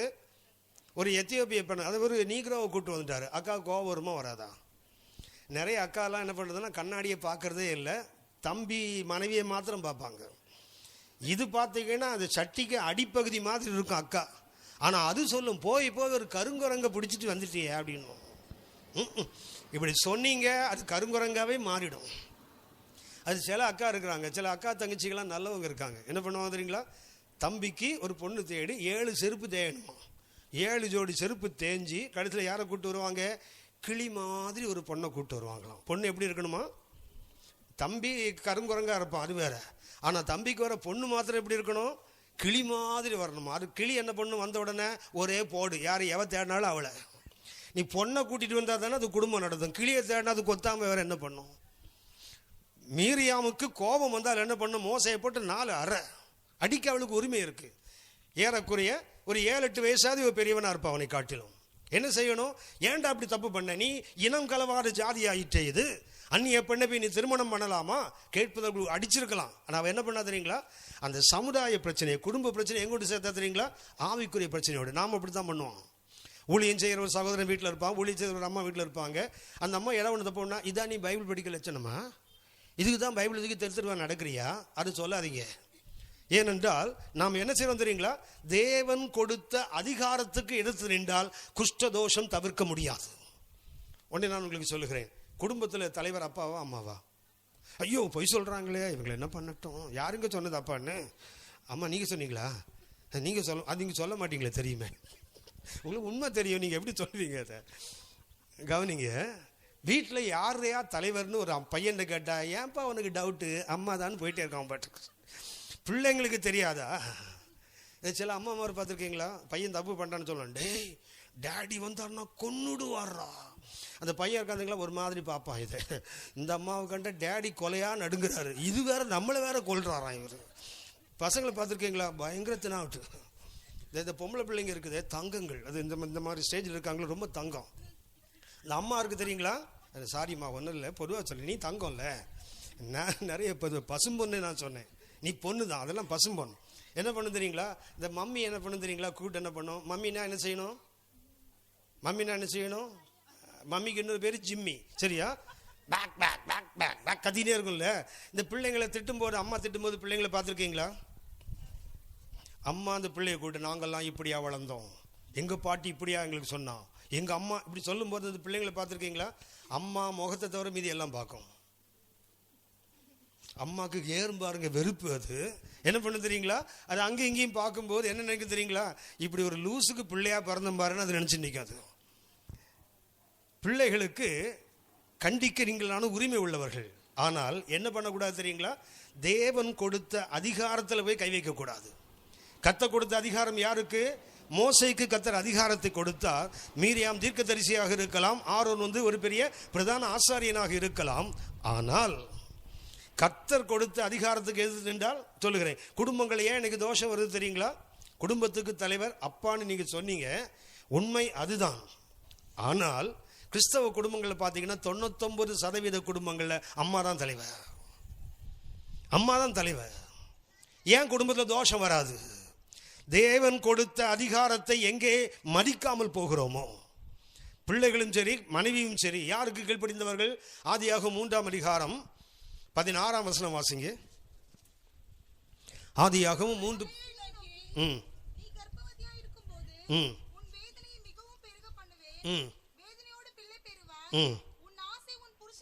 உன் ஆசை உன் புருஷனை பற்றி இருக்கும்.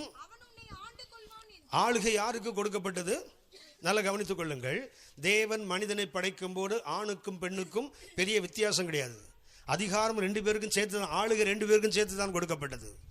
ஆதியாகமம் 1:26 28 வரைக்கும் வாசித்து பார்த்தீங்கன்னா, மனிதரை படைத்த நாளில் அவர்களை ஆணும் பெண்ணுமாக சிருஷ்டித்து அவர்களுக்கு மனிதன் என்று தான் கர்த்தர் அளித்தார். மாத்திரமல்ல, ஆண்டு கொள் என்று சொல்லல, ஆண்டு கொள்ளுங்கள். ஆணுக்கும் பெண்ணுக்கும் தேவனுடைய பார்வையில் வித்தியாசம் கிடையாது. ஆணுக்கு என்ன உரிமை உண்டோ அது பெண்ணுக்கும் இருந்தது. ஆனால் என்றைக்கு அழகை ஏமாற்றி வஞ்சித்து பெண்ணை வஞ்சகத்துக்கு உட்படுத்தினானோ அப்போதுதான் இந்த சாபம் வருகிறது. அவன் உன்னை ஆண்டு கொள்வான். தேவன் படைத்த போது ஆண் பெண் எந்த விதத்திலும் ஆணுக்கு இளைத்தவள் அல்ல, அடிமைப்பட்டவள் அல்ல. ஆனால் இந்த பிசாசனுடைய வஞ்சித்தலுக்கு இந்த பெண் ஏமாந்து போய் அவள் தொற்று போன போது கர்த்தர் அந்த அதிகாரத்தை பண்ண குறைக்கிறார். தேவனுடைய பார்வை மறுபடியும் சொல்லுகிறேன், ஆண் பெண் என்ற வித்தியாசம் தேவனுக்கு கிடையாது. கிறிஸ்துவுக்குள் ஆண் பெண் என்று வித்தியாசம் இல்லை. ஆனால் பெண்ணுக்கு ஏன் அந்த அதிகாரம் குறைக்கப்பட்டதென்றால், நல்லா கவனித்துக் கொள்ளுங்கள், அவள் வஞ்சகத்துக்கு உட்பட்டாள். பிசாசு என்ன பண்ணா, அவள் ஏமாற்றப்பட்டதுனால அவளுடைய அதிகாரம் அவளுக்கு குறைக்கப்பட்டு ஆணுக்கு கொடுக்கப்பட்டது. அப்படின்னா இன்னைக்கு ஒரு ஆண் எவ்வளவு தத்தியா இருந்தாலும் சரிதான், ஒரு ஆண் எவ்வளவு நம்ம பாண்டதுனா கூறு கட்டவனா இருந்தாலும் சரிதான், சம்பாதிக்கலாம் தெருல போட்டு வந்துடுவான் பிரதர், சம்பாதிக்கலாம் குடிச்சு அழிச்சிடறான் பிரதர், நான் பொம்பளை பிள்ளை கொஞ்சம் எழும்புனால தான் வீடு உருப்படுது அப்படின்னு நிறைய பேர் சொல்ல நீங்கள் கேள்விப்பட்டிருப்பீங்க. ஆனால் ஒன்றை கவனித்துக் கொள்ளுங்கள், வேதம் யாருக்கு அதிகாரத்தை கொடுத்தது? ஒரு பெண் என்ன செய்யணும்னா அவனுக்கு ஏற்ற துணையாக இருக்க வேண்டும். பெண்ணை கத்தன்னு சொன்னாரே, ஹெல்ப் மேட். அவன் என்ன செய்தாலும் அவனுக்கு என்ன செய்யணும்? எல்லா விதத்திலும் அவனுக்கு சமமாக ஏற்ற துணையாக இருக்கணுமே தவிர ஆளுகை மாத்திரம் பெண்ணுக்கு வேதம் கொடுக்கவில்லை. எந்த குடும்பத்தில் ஆண் அடிமைப்படுத்தப்படுகிறானோ, வழக்கமாக பார்த்தீங்கன்னா பத்திரிகைகளிலும் வெளியே குடும்பங்களிலும் அநேக கேள்விப்படுறோம், கொடுமைப்படுகின்ற பெண்களை பற்றி கேள்விப்படுறோம் இல்லையா? ஆமாவா? கொடுமைப்படுத்தப்படுகிற ஆண்களை பற்றி எங்கேயாவது கேள்விப்பட்டிருக்கீங்களா? பெண்கள் எவ்வளவு கொடுமைப்படுத்த, அதே போல் ஆண்களும் அநேக இடங்களில் கொடுமைப்படுத்தப்படுகிறான். அது வெளியே வர்றதில்லை, வெளியே சொல்ல வெக்கப்பட்டு வெளியே சொல்லாமல் உட்கார்ந்துருக்கானே தவிர பெண்கள் எந்த அளவுக்கு கொடுமைப்படுத்தப்படுகிறார்களோ அதே போல ஆண்களும் அவமானப்படுத்தப்படுகிறான், கொடுமைப்படுத்தப்படுகிறான். யோசித்து பாருங்க, அவனுடைய நிலைமைக்கு மேலே கொஞ்சம் பெரிய வீட்டில் பொண்ணை எடுத்துட்டு அடிமையை விட கேவலமாக இருக்க எத்தனை பேர் இருக்கான் தெரியுங்களா? ஒரு மனிதன் என்ற சாதாரண உரிமை கூட இல்லாதவனாக இருக்கிறான். ஆகவே வசனம் சொல்லுகிறது, மோசேக்கு எதிராக மீரியாமும் ஆரோனும் அன்றைக்கு கலகம் பண்ணினார்கள். அந்த கலகம் என்ன பண்ணி தெரியுங்களா? மீரியாமுக்கு குஷ்ரோகத்தை கொண்டு வந்தது. கர்த்தர் பின்னாட்களில் அதை சுட்டி காட்டுவார். கர்த்தர் வழியிலே மீரியாமுக்கு செய்ததை நினைத்து குஷ்ரோகிகளை பற்றி சொல்லும் போது கர்த்தர் உதாரணமாக யாரை சொல்லுவார் தெரியுங்களா? மீரியாமை தான் சொல்லுவார். வழியிலே கர்த்தர் மீரியாமுக்கு செய்ததை நினைத்து கொள்ளுங்கள். ஏன்? அவள் ஒரு பெரிய பரிசுத்தவாட்டியாக இருந்தும், ஒரு பெரிய ஊழியக்காரனை உருவாக்கினவளாக இருந்தும், ஒரு பெரிய ஊழியக்காரியாக இருந்தும் கூட அவளுக்கு பைபிளில் முதல் குஷ்ரோகம் வந்தது யாருக்குன்னு சொன்னால் மீரியாமுக்கு. ஏன் வந்தது? தேவன் நியமித்த அதிகாரத்துக்கு எதிர்த்து நின்றாள். நான் பெண்களுக்கு மாத்திரமல்ல, பிள்ளைகளுக்கும் வாலிப பிள்ளைகளுக்கும் சொல்லுகிறேன், இன்றைக்கு தகப்பனுக்கு தாய்க்கு கீழ்ப்படியாத பிள்ளைகள் தான் அதிகம். தகப்பன் தாய்களுக்கு கீழ்ப்படியாவிட்டால் வாழ்க்கையில் குஷ்டதோஷம் தவிர்க்க முடியாது. நான் சொல்லவில்லை, பரிசுத்த வேதம் சொல்லுகிறது. வர பண்ணினது யார்? கர்த்தர். ஏங்க பண்றீங்க? நான் நியமித்த அதிகாரத்துக்கு எதிர்த்து நின்றால் எந்த இடத்துல, எந்த சபையாக இருக்கட்டும், எந்த குடும்பமாக இருக்கட்டும், எந்த தனி மனிதனாக இருக்கட்டும், நான் கிறிஸ்தவத்தை சொல்லவில்லை, பொதுவாக சொல்லுகிறேன். எந்த மனிதனாக இருந்தாலும் சரிதான், எந்த குடும்பத்திலே தேவன் அதிகாரத்தை கொடுத்தது ஆணுக்கு தான், பெண்ணுக்கு இல்லை. எந்த இடத்துல பெண் ஆளுகின்ற இடத்துக்கு வருவார்களோ அந்த வீட்டை விட்டு குஷ்டதோஷம் நீங்காது. இரண்டாவது ஒன்றை சுட்டி காட்டுகிறேன். யாருக்கு குஷ்டரோகம் வந்தது தெரியுங்களா? 2 ராஜாக்கள் 5ஆம் அதிகாரத்தில் பார்த்தீங்கன்னா கேயாசிக்கு வந்தது. இரண்டாவது யாருக்கு வந்தது? கேயாசி. கேயாசி என்பவர் யார்? எலிசா என்ற தேவ மனிதனுடைய ஊழியக்காரன். நல்ல கவனித்துக் கொள்ளுங்கள். எலியா என்று ஒரு தேவ மனிதன் இருந்தார். அவருடைய கைகளில் நீர் வார்த்தது யார் தெரியுங்களா? எலிசா. எலியாவின் கைகளில் நீர் வார்த்தவன், அதாவது அவனுக்கு பணிவிடை செய்தது யார்? எலிசா. என்ன வந்தது தெரியுங்களா? எலியாவுக்கு இருந்தது போல இரட்டிப்பான வல்லமை எலிசாவுக்கு வந்தது. அப்படியானால் இந்த எலிசாவுக்கு பணிவிடை செய்கிற கேயாசிக்கு எத்தனை வந்திருக்கணும்? 4 மடங்கு வர வேண்டாம்? எலியாவிடத்திலிருந்து இரட்டிப்பான வல்லமை எலிசாவுக்கு வர வேண்டுமானால் எலிசாவுக்கு பணிவிடை செய்கிறவனுக்கு என்ன வரணும்? எலிசாவை போல இரட்டிப்பான மடங்கு வரணும்ல. ஆனால் வந்தது நாகமானின் குஷ்டரோகம். வந்தது என்ன? நாகமானுடைய குஷ்டரோகம். ஏன்பா அவனுக்கு வந்தது? ஒன்று கவனியுங்கள். அந்த கேயாசி என்ற பேருக்கு பொருள் என்ன தெரியுங்களா? தரிசனங்கள் நிறைந்த பள்ளத்தாக்கு என்ற அர்த்தம். வேலி ஆஃப் விஷன்ஸ். கேயாசி என்ற பேருக்கு அர்த்தம் என்ன? தரிசனங்கள் நிறைந்தவன். ஆனால் அவன் எப்படி மாறி நிற்கிறான்? குஷ்டரோகியாக. ஏன்பா அவனுக்கு குஷ்டரோகம் வந்தது? கவனித்துக் கொள்ளுங்கள். மாய்மாலம், ஹிப்போக்ரசி. பைபிளில் 2வது குஷ்டரோகம் வந்தவர் யார்? ஒரு ஊழியனுக்கு, ஒரு மிகச்சிறந்த தேவ மனிதனுக்கு கைகளில் நீர் வார்த்து அவனுக்கு ஊழியம் செய்து கொண்டு வந்தவன். அவன் சரியாக இருந்திருந்தால் எலிசாவுக்கு கிடைத்தது போல இரட்டிப்பான வல்லமை கேயாசிக்கு வந்திருக்கும். ஆனால் வந்தது என்ன? குஷ்டதோஷம். காரணம் என்ன தெரியுங்களா? மாய்மாலம், நடிப்பு. இன்னைக்கு பார்த்தீங்கன்னா சங்கீதக்காரன் சொல்லுகிறான் 39ஆம் அதிகாரம் 5-6 வசனங்களை பார்த்தீங்கன்னா, மனுஷன் வேஷமாகவே தெரிகிறான், விருதாகவே சம்பாதிக்கிறான். சம்பாதித்தை யார் வாரி கொண்டு போவான்னு தெரியல. இன்னைக்கு மனிதன் எப்படி வாழ்கிறான்? வேஷமாகவே தெரிகிறான். யோசித்து பாருங்க. கணவன் மனைவிட்ட நடிக்கிறான், மனைவி கணவன்கிட்ட நடிக்கிறான், பெற்றோர்கள் பிள்ளைகள்கிட்ட நடிக்கிறாங்க, பிள்ளைகள் பெற்றோர்கிட்ட நடிக்கிறாங்க. இன்றைக்கு நடித்து கொண்டே வாழுகின்ற ஒரு உலகம். குடும்பத்தில் தோஷம் வருமானால் அதற்கு காரணம் என்ன? நடிப்பு. அந்த மாய்மாலம் என்பதற்கு, ஹிப்போக்ரசி என்பதற்கு சரியான தமிழாக்கம் நடித்தல். மாய்மாலக்காரன் இயேசு சொன்னாரு. அதன் பொருள் என்ன பண்றார்? நடிகரே. இன்னைக்கு பார்த்தீங்கன்னா நிறைய பேர் பார்த்தீங்கன்னா முகத்தில் ஆங்கிலம் சொல்லலாம், வேறிங்க ஸ்மைல் என்று சொல்லுவான். முகத்தில் என்ன பண்ணுறான்? ஈன்னு சிரிக்கிற மாதிரி ஒரு சிரிப்பு. உள்ள பார்த்தீங்கன்னா பட்சிக்கிற ஓனாய். வெளியே பார்த்தீங்கன்னா தாத்தராக்கா எக்கோ தான் வரும், அக்கா இல்லை எக்கோ. என்ன வருது? தாத்தரா அக்காவான். உள்ள சனியை கிளம்பிட்டு பாரு பைபிளை தூக்கிட்டு காலையிலேயே. அதாவது வெளியே நீங்களும் நானும் பாராட்டி சொல்லுகிறவங்களை பற்றி உள்ள நம்ம என்ன நினைக்கிறோம் யோசித்து பாருங்க. மற்றவங்களை பற்றி நமக்கு ஒரு ஒப்பீனியன், மனசுக்குள்ள ஒரு ஒன்று வச்சிருக்கிறோமே, அவங்கள பார்த்தோன்னு அப்படியே சொல்ல நமக்கு தைரியம் இருக்குதா? அவங்க இல்லாத போது அவங்கள பற்றி பேசுகிறோமே, அவங்க இருக்கும்போது நமக்கு சொல்ல முடியுதா? பாருங்க. இன்றைக்கு நடிப்பு தான். மறுபடியும் சொல்லுகிறேன், கணவன் மனைவிட்ட நடிக்கிறான். ஒருத்தன் என்ன பண்ணுறான்னா, ஆஃபீஸ்லேருந்து வரான். வரும்போது அந்த வீடு இருக்க தெரு வரைக்கும் வேகமாக வந்தவன் அந்த தெருமுனை தாண்டின உடனே அப்படியே சிக்காயிட்டார். அப்படியே நடக்கிறான். ஏன்னா இவனுக்கு தெரியும், ஒரு வீட்டில் ஒரு ஜன்னல் இருக்கு, அதுலேருந்து இது பார்க்கணும்னு அதுக்கு தெரியும். ஆமாம், இதுக்கும் அதை தெரியும், அதுக்கு இதை தெரியும். அவனுக்கு தெரியும் நம்ம கொஞ்சம் ஜோராக நடந்தோன்னா போன உடனே டேய், யார்? மனைவி.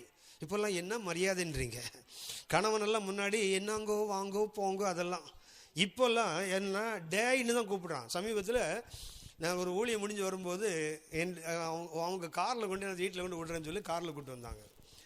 ஒரு தம்பி, அதாவது மாதத்தில் லட்சக்கணக்கில் சம்பளம் வாங்குற ஆசாமி.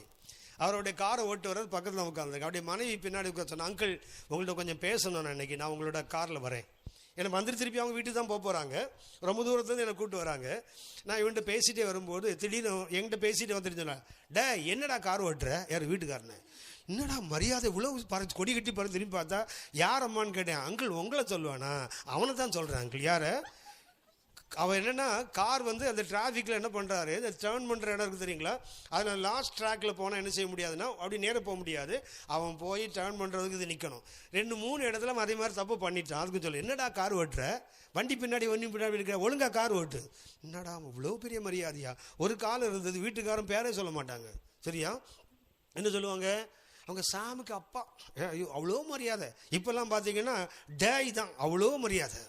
ஒன்றை கவனித்துக் கொள்ளுங்கள், இன்னைக்கு நடிக்கிற உலகம்தான். அதே டாயின்னு கூப்பிடுற ஆளு அடுத்தவங்க இருக்கும் பார்த்துறீங்களா? அடுத்தவங்க இருக்கும் பார்த்துறீங்களா? ரொம்ப மரியாதை. அவங்களுக்கு சொல்லுறேன், என்னுடைய அக்கா, என்னுடைய மாமியார் என்னுடைய அக்கா தான். எங்கள் அக்கா மகளை தான் திருமணம் பண்ணியிருக்கேன். எங்கள் அக்கா எப்படின்னா என்னை விட ஒரு 20 வயசுக்கு பெரியவங்க. எங்கள் அக்கா என்ன பண்ணுவாங்கன்னா, யாரும் இல்லைண்ணா டேய் இங்கே வாடா, டேய்ன்னு கூட இல்லை ஏல இங்கே வாழ அப்படின்னு தான் கூப்பிடுவாங்க. யார்? ரொம்ப மரியாதை. எங்கள் திருமணம் ஆன பிறகு கூட. அதுவே வெளியே இருந்து யாராவது வந்தவங்களேன், தம்பி வந்துச்சு இல்லை, தம்பி போச்சு இல்லை, நான் நினைப்பேன் நடிக்குது பாருது. அடுத்த ஆள் இருந்தால் தம்பி வந்துச்சு இல்லை, தம்பி போச்சு இல்லைன்னுது இருக்கும்போது இல்லை எங்கெல்லாம் போனேன் இப்படி தான் கேட்கும். அது பாடா போடாதான் சாதாரணமாக திட்டும். அது ஆள் வந்த உடனே இன்றைக்கு நிறைய வீடுகளில் பார்த்தீங்கன்னா நடிப்பு தான் நடக்குது. நடிக்கிறாங்க பார்த்தீங்கன்னா, ரொம்ப அன்பு இருக்கிற மாதிரி. ஒருத்தர் சொன்னார், செல்லம் உன் மேலே என் உயிரே வச்சிருக்கேன்டி, அது செத்து போச்சு, ஒரு ரூத்து செத்து போச்சு, 3ஆம் மாதம் ஒரு எசரை கூட்டு வந்து உட்கார வச்சிருக்கான். என்னடான்னு கேட்டால் அது மேலே உயிர் வச்சிருந்தப்போ உயிரை மாற்றி இது மேலே வச்சுட்டான். அவ்வளவுதான் நடிப்பு. நீ இல்லைன்னா நான் செத்தே போயிடுவான்மா, எப்படா சாகுன்னு பார்த்துட்டு உட்காந்துருப்பான். உங்களுக்கு தெரியுங்களா ஷாஜகான்? தெரியுங்களா? யார் உங்களோட எல்கேஜி படித்தார் அவரா? தாஜ்மஹால் கட்டினாரு. அவர் ஏன் கட்டினார்? மும்தாஜ் பேகத்துக்காக அதை கட்டினார் இல்லையா? கொஞ்சம் கவனிங்க. அவருக்கு நிறைய மனைவிகள். மும்தாஜ் மாத்திரம் மனைவி இல்லை, அவங்களுடைய இஸ்லாமிய வழக்கப்படி நிறைய மனைவிகள். ஆனால் இந்த பெண் மேலே அவர் தன் உயிரே வைத்திருந்தான். அவள் வியாதிப்பட்டு மறிக்கக்கூடிய நேரத்தில் இருக்கிறார். அப்போது ஷாஜகான் அவனுடைய அரண்மனையில் உள்ள அந்த தோட்டம் இருக்கு பார்த்தீங்களா, அதில் இருப்பு கொள்ளாமல் ஒரு மாதிரி பைத்தியம் முடிச்ச மாதிரி இப்படி நடந்துக்கிட்டே இருக்கிறான்.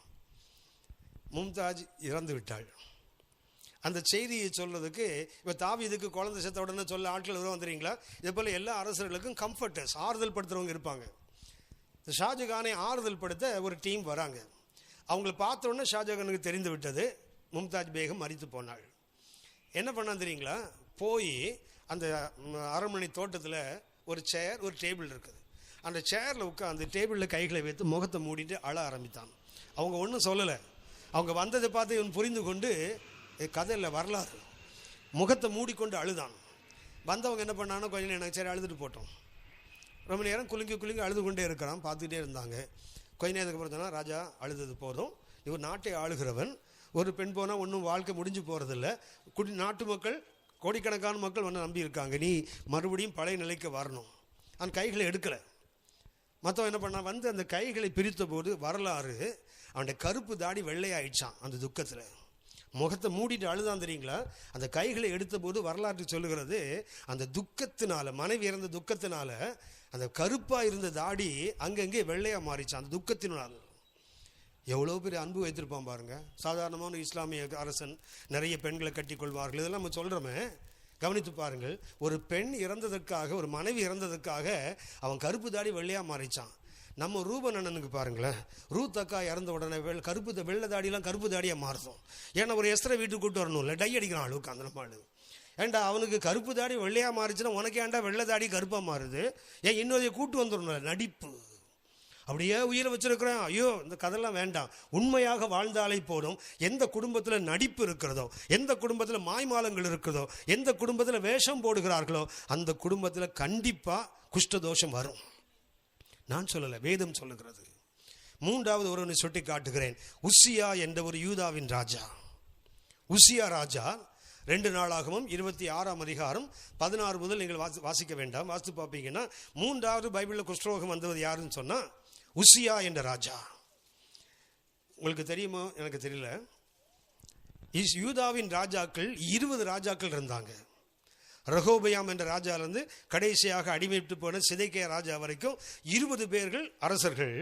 அதில் 8 பேர் தான் நல்ல ராஜாக்கள். 20 ராஜாக்கள்ல 8 பேர் தான் கர்த்தருக்கு பிரியமானவர்கள். அதில் மிகச் சிறந்தவன் யாருன்னு அந்த உசியா. இவன் என்னெல்லாம் செய்வானோ எல்லாம் நடக்கும். வெள்ளாண்மை பிரியனாயிருந்தான், இராணுவத்தை பெருக்கினான், தன் கோட்டை கொத்தங்களை பலப்படுத்தினான். வேதம் சொல்லுகிறது, அவன் என்ன செய்தாலும் அது அவனுக்கு காரியங்கள் கைகூடி வந்தது, அவன் சரி எல்லாமே நடந்தது. ஆனால் வாசிங்களா 26:16 வாசிங்க. 2 நாளாகவும் 26:16. யார்? அந்த உசியா பலப்பட்ட போது தனக்கு கேடு உண்டாகும் மட்டும். நல்ல கவனிங்க. அவனுக்கு 3வது என்ன வருது? மனமேட்டிமை. எந்த இடத்துல பெருமை வருகிறதோ அங்கே குஷ்டதோஷம் வரும். எந்த குடும்பத்தில் எந்த வீட்டில் பெருமைகள் மாத்திரம் எந்த காரியம் வேதம் சொல்லுகிறது, பெருமை உள்ளவனுக்கு தேவனை எதிர்த்து நிற்பார்.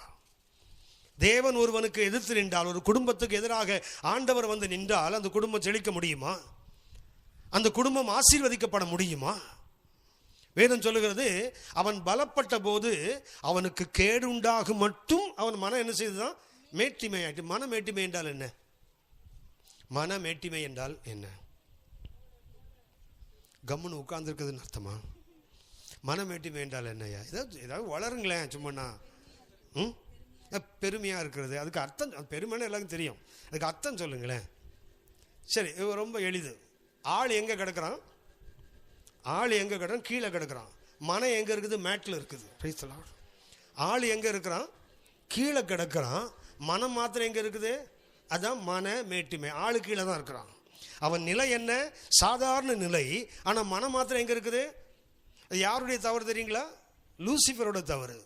நான் வானத்துக்கு ஏறுவேன், அப்படி சிங்காசனுக்கு மேலாக வீற்றிருப்பேன், அவருடைய ஆராதனைக்கு போவேன், உன்னதமானவருக்கு ஒப்பாவேன் என்று உன் இருதயத்தில் சொன்னாயே. அப்படின்னா மனம் என்னாச்சு அவனுக்கு? மனமேட்டி. இன்றைக்கு பிசாசு அநேகருக்குள்ள எதை உண்டாக்குறான் தெரியுங்களா? மனமேட்டிமை, பெருமைகளை உண்டாக்குகிறான்.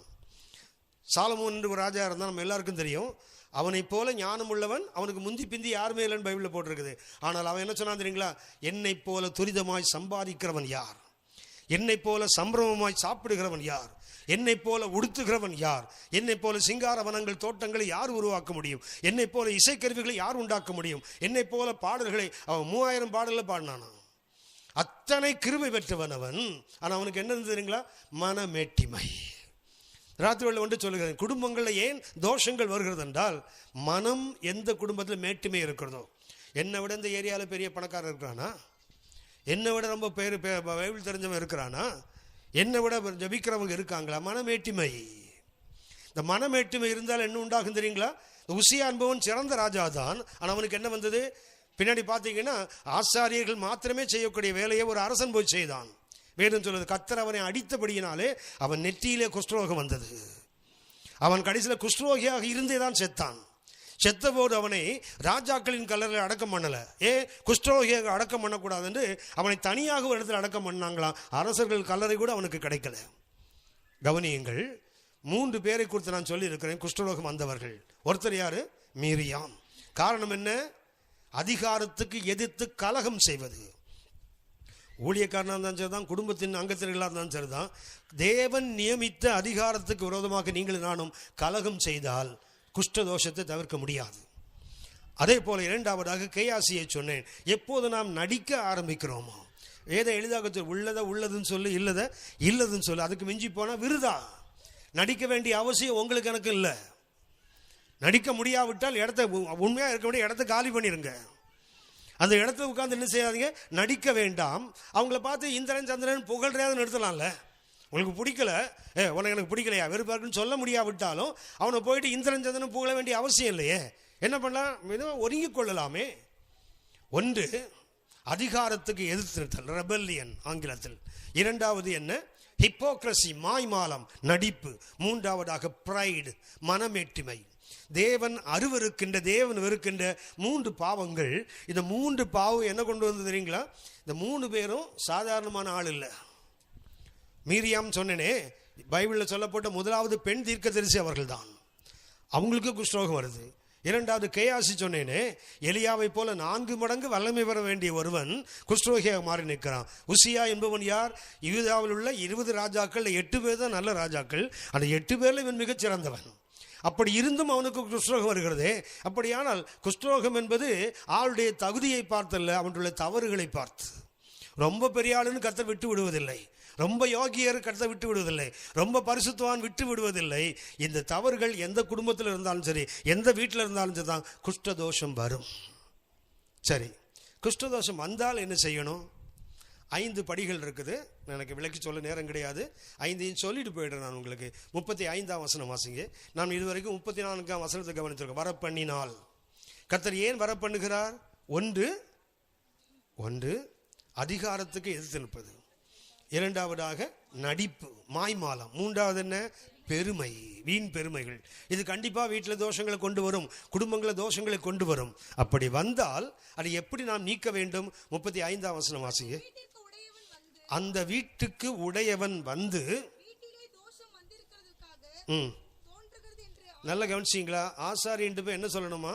வீட்டிலே குஷ்டதோஷம் வந்ததாக தோன்றுகிறது.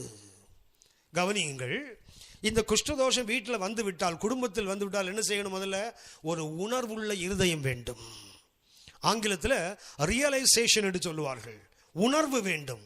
என்ன உணர்வு வேண்டும்? வீட்டில் தான் வாழ்ந்து கொண்டு இருக்கிறோம். நிறைய பேருக்கு வீட்டில், உதாரணம் நான் சொல்லுறேன், நான் அசோக்லேண்டில் ஒர்க் பண்ணிட்டு ஊழியம் பண்ணிட்டு இருந்தேன் ஏறக்குறைய 20 ஆண்டுகள். அதுக்கப்புறம் தான் விஆர்எஸ் கொடுத்துட்டு முழுமையாக முன்னேற ஊழியத்துக்கு வந்தேன். நாங்கள் ஒர்க் பண்ணும்போது அநேக நாட்கள் என்னுடைய வீட்டு பின்பகுதி நான் பார்த்ததே இல்லை. என்னுடைய வீட்டில் பின்பக்கம் என்ன இருக்குன்னு எனக்கு தெரியாது. ஏன்னா காலையில் 5:30 மணிக்கு வீட்டை விட்டு போவேன், இரவு 11-12 வீட்டுக்கு வருவேன். காலையில் வீட்டு புறப்படுறோடு சரி, நைட்டில் வந்தாச்சுன்னா சாப்பிட்றதுக்கும் வீட்டுக்குள்ளே குளிக்கிறதுக்கும் ஜெபம் பண்ணுறதுக்கும் சரியாக இருக்கும். அப்படியே தூங்கு, மறுபடியும் காலை 4 மணிக்கு எழுந்து ஓடு.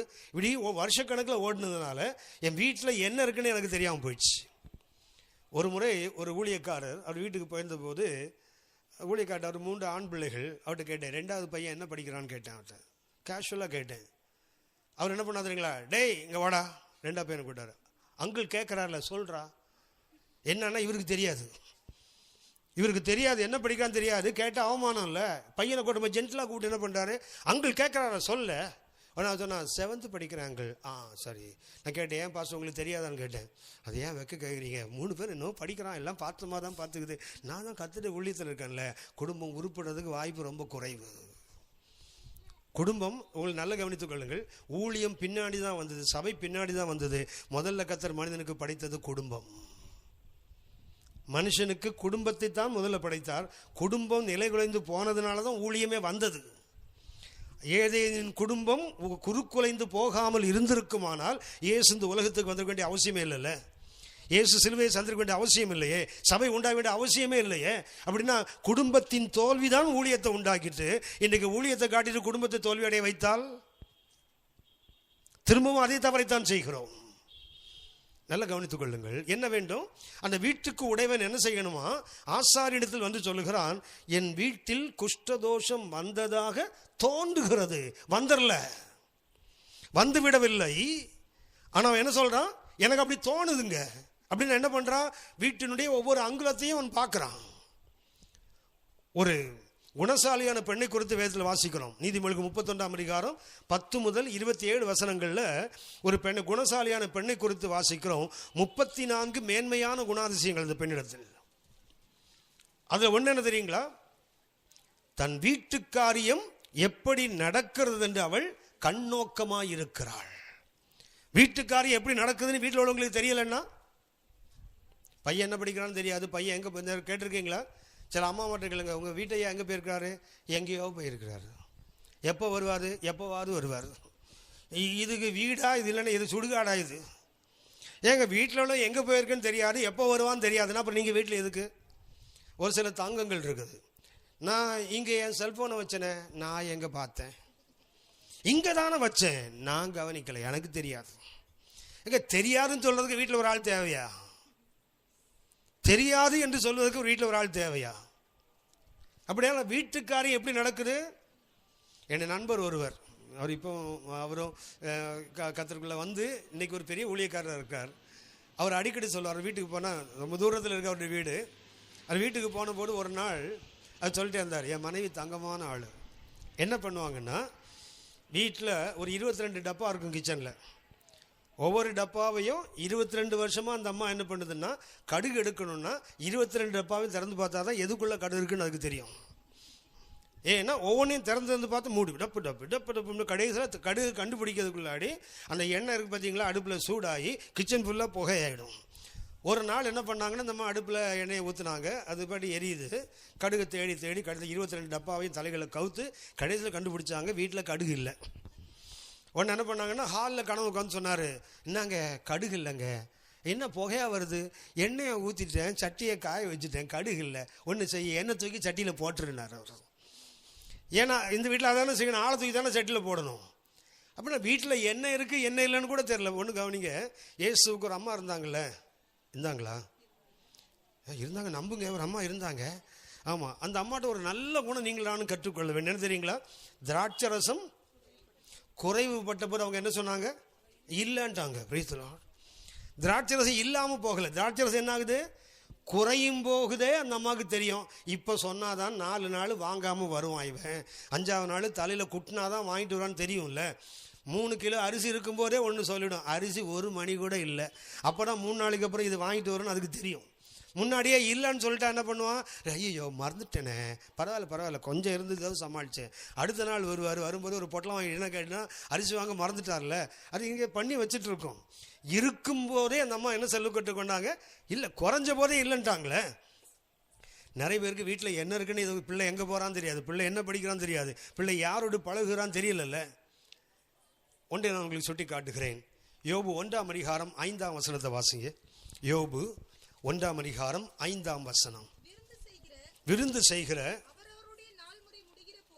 யோபுடைய பிள்ளைகள் வளர்ந்தவர்கள், குடும்பமாக மாறினவர்கள், ஒவ்வொருவரும் தனித்தனியாக குடும்பம், தனித்தனி வீடு. அவங்க என்ன பண்ணுறாங்க? ஒவ்வொருவரும் தன் முறை வரும்போது எல்லா சகோதர சகோதரிகள் குடும்பத்தை என்ன பண்ணுறான்? தன் வீட்டில் அழைத்து அவர்களுக்கு விருந்து போடுகிறான். விருந்து முடிந்த பிறகு யோபு செய்வது இது. வாசிமா. யோபு ஒருவேளை, யோபு ஒருவேளை இல்லைம்மா, யோபு யோசிக்கிறான். யோபுன்னு கொஞ்சம் நிறுத்துங்க. அப்போ தான் யோபு ஒரு வேளைன்னா, ஒருவேளை விருந்துக்கு வருவார், இல்லைன்னா வெளியே போயிடுவார், அப்படி ஆகிடும். யோபு ஒருவேளை என் குமாரர் பாவம் செய்து, நல்லா கவனிச்சிங்களா? அவங்க தூஷிக்கலை. யோபு ஒருவேளை செய்திருந்தா உணவு, அதிக சாப்பாடு, அதிக கும்மாளம் கூத்து என்ன ஆகிடும்? கடைசியில் தேவனை ஒருவேளை உள்ளத்தில் தூஷிப்பாங்களோ, வாயில சொல்லலை. இதுதான் ஒரு தகப்பனுடைய உள்ளம், இதுதான் ஒரு குடும்ப தலைவனுடைய உள்ளம். ஏன்னா பிள்ளைகள் விருந்து கொண்டாடுகிறார்கள், தகப்ப எதை பார்த்துட்டு இருக்கிறான்? ஒருவேளை அவன் செய்தான் போடலை விதத்தில், அவன் ஸ்பெக்குலேட் பண்றான், யூகிக்கிறான். ஒருவேளை இந்த உணவின் திரட்சியினால, ஆகார திரட்சியினால என் பிள்ளைகள் என்ன செய்திருக்க கூடும்? ரொம்ப உற்சாகத்தில் இருக்கும்போது ஒருவேளை கத்தர் ஏதாவது வாயில் இல்லை, இருதயத்தில், அவங்க இருதயத்தில் ஒருவேளை தூஷித்திருப்பார்களோ என்று சொல்லி, நல்ல கவனிங்க, ஒவ்வொருத்தரும் என்ன பண்றான்? அதாவது ராத்திரி விருந்து முடிஞ்செல்லாம் அவன் வீட்டுக்கு போயிட்டான். அதாவது குழந்தைகள் அல்ல, எல்லாம் வளர்ந்த பிள்ளைகள், தனித்தனி குடும்பம். ஆனால் அந்த தகப்பன் கட்டுப்பாடில் அத்தனை பேர் இருக்கிறான் பாருங்க. என்ன சொல்றான் தெரியுங்களா? அழைத்து அனுப்பி என்றா, டே எல்லாம் வாங்கடா, எப்பாடா, என்ன பண்றான்? எல்லாம் எப்ப தெரியுங்களா? அழைத்து அனுப்பி என்ன பண்றான்? அவங்கள சுத்திகரிக்கிறான் பாருங்க. ஒவ்வொருத்தனையும் இன்னைக்கு 12 வயசான பிள்ளைய நம்மளால கட்டுப்பாடுபடுத்த முடியுதா பாருங்க. திருமணமாகி தனித்தனி குடும்பமாக இருக்கிறான், அவனை அழைத்து என்ன பண்றான்? அவன் பரிசுத்தப்படுத்தி, எத்தனை மணிக்கு? காலையில் நம்ம பிள்ளைங்களை 8 மணிக்கு எழுப்பினாலே முறைக்கிறான். ஒரு பொண்ணு பரிச்சை நேரத்தில் என்ன பண்ணுறா? தூங்கிக்கிட்டே இருக்கிறா, அம்மா வந்து எழுப்புறா, அவளுக்கு உடம்பெல்லாம் முழிச்சிட்டு கண்ணு மாத்திரம் முழிக்க மாட்டேங்குது. இங்கே படிச்சுட்டு என்ன பண்ணுறா? மம்மி இன்னும் கொஞ்ச நேரம் தூங்குற மம்மி, மணி 8:15 ஆச்சுது.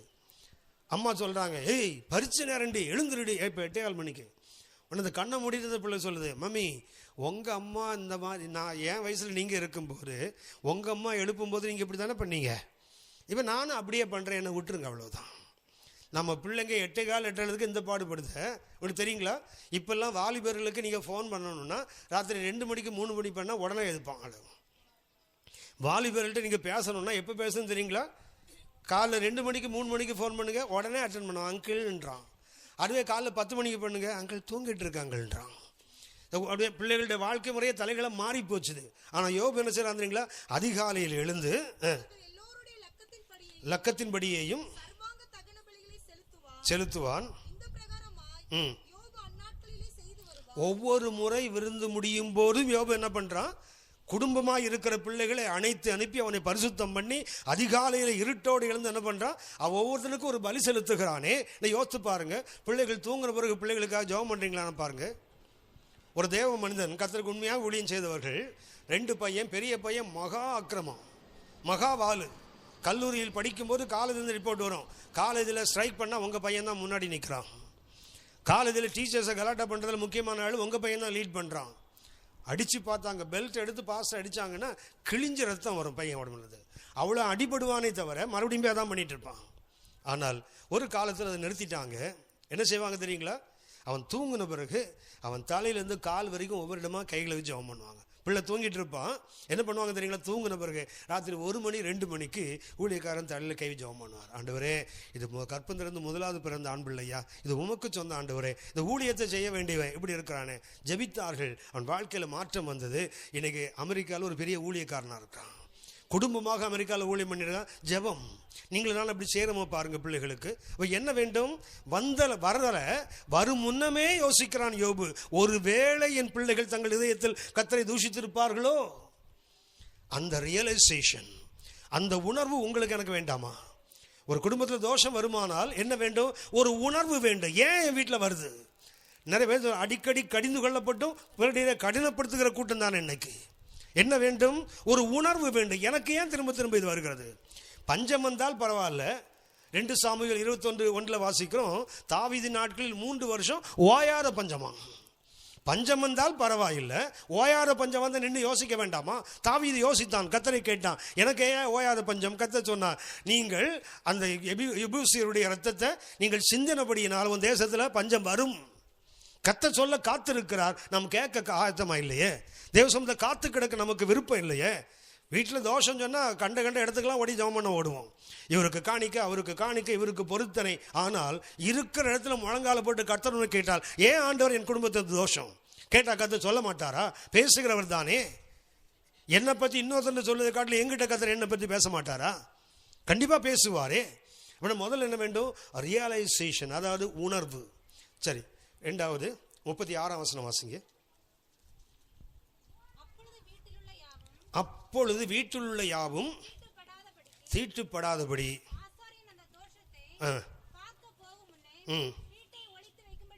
வீட்டை என்ன செய்யணுமா? வீட்டை எப்படிங்க ஒழிச்சு வைக்க முடியும்?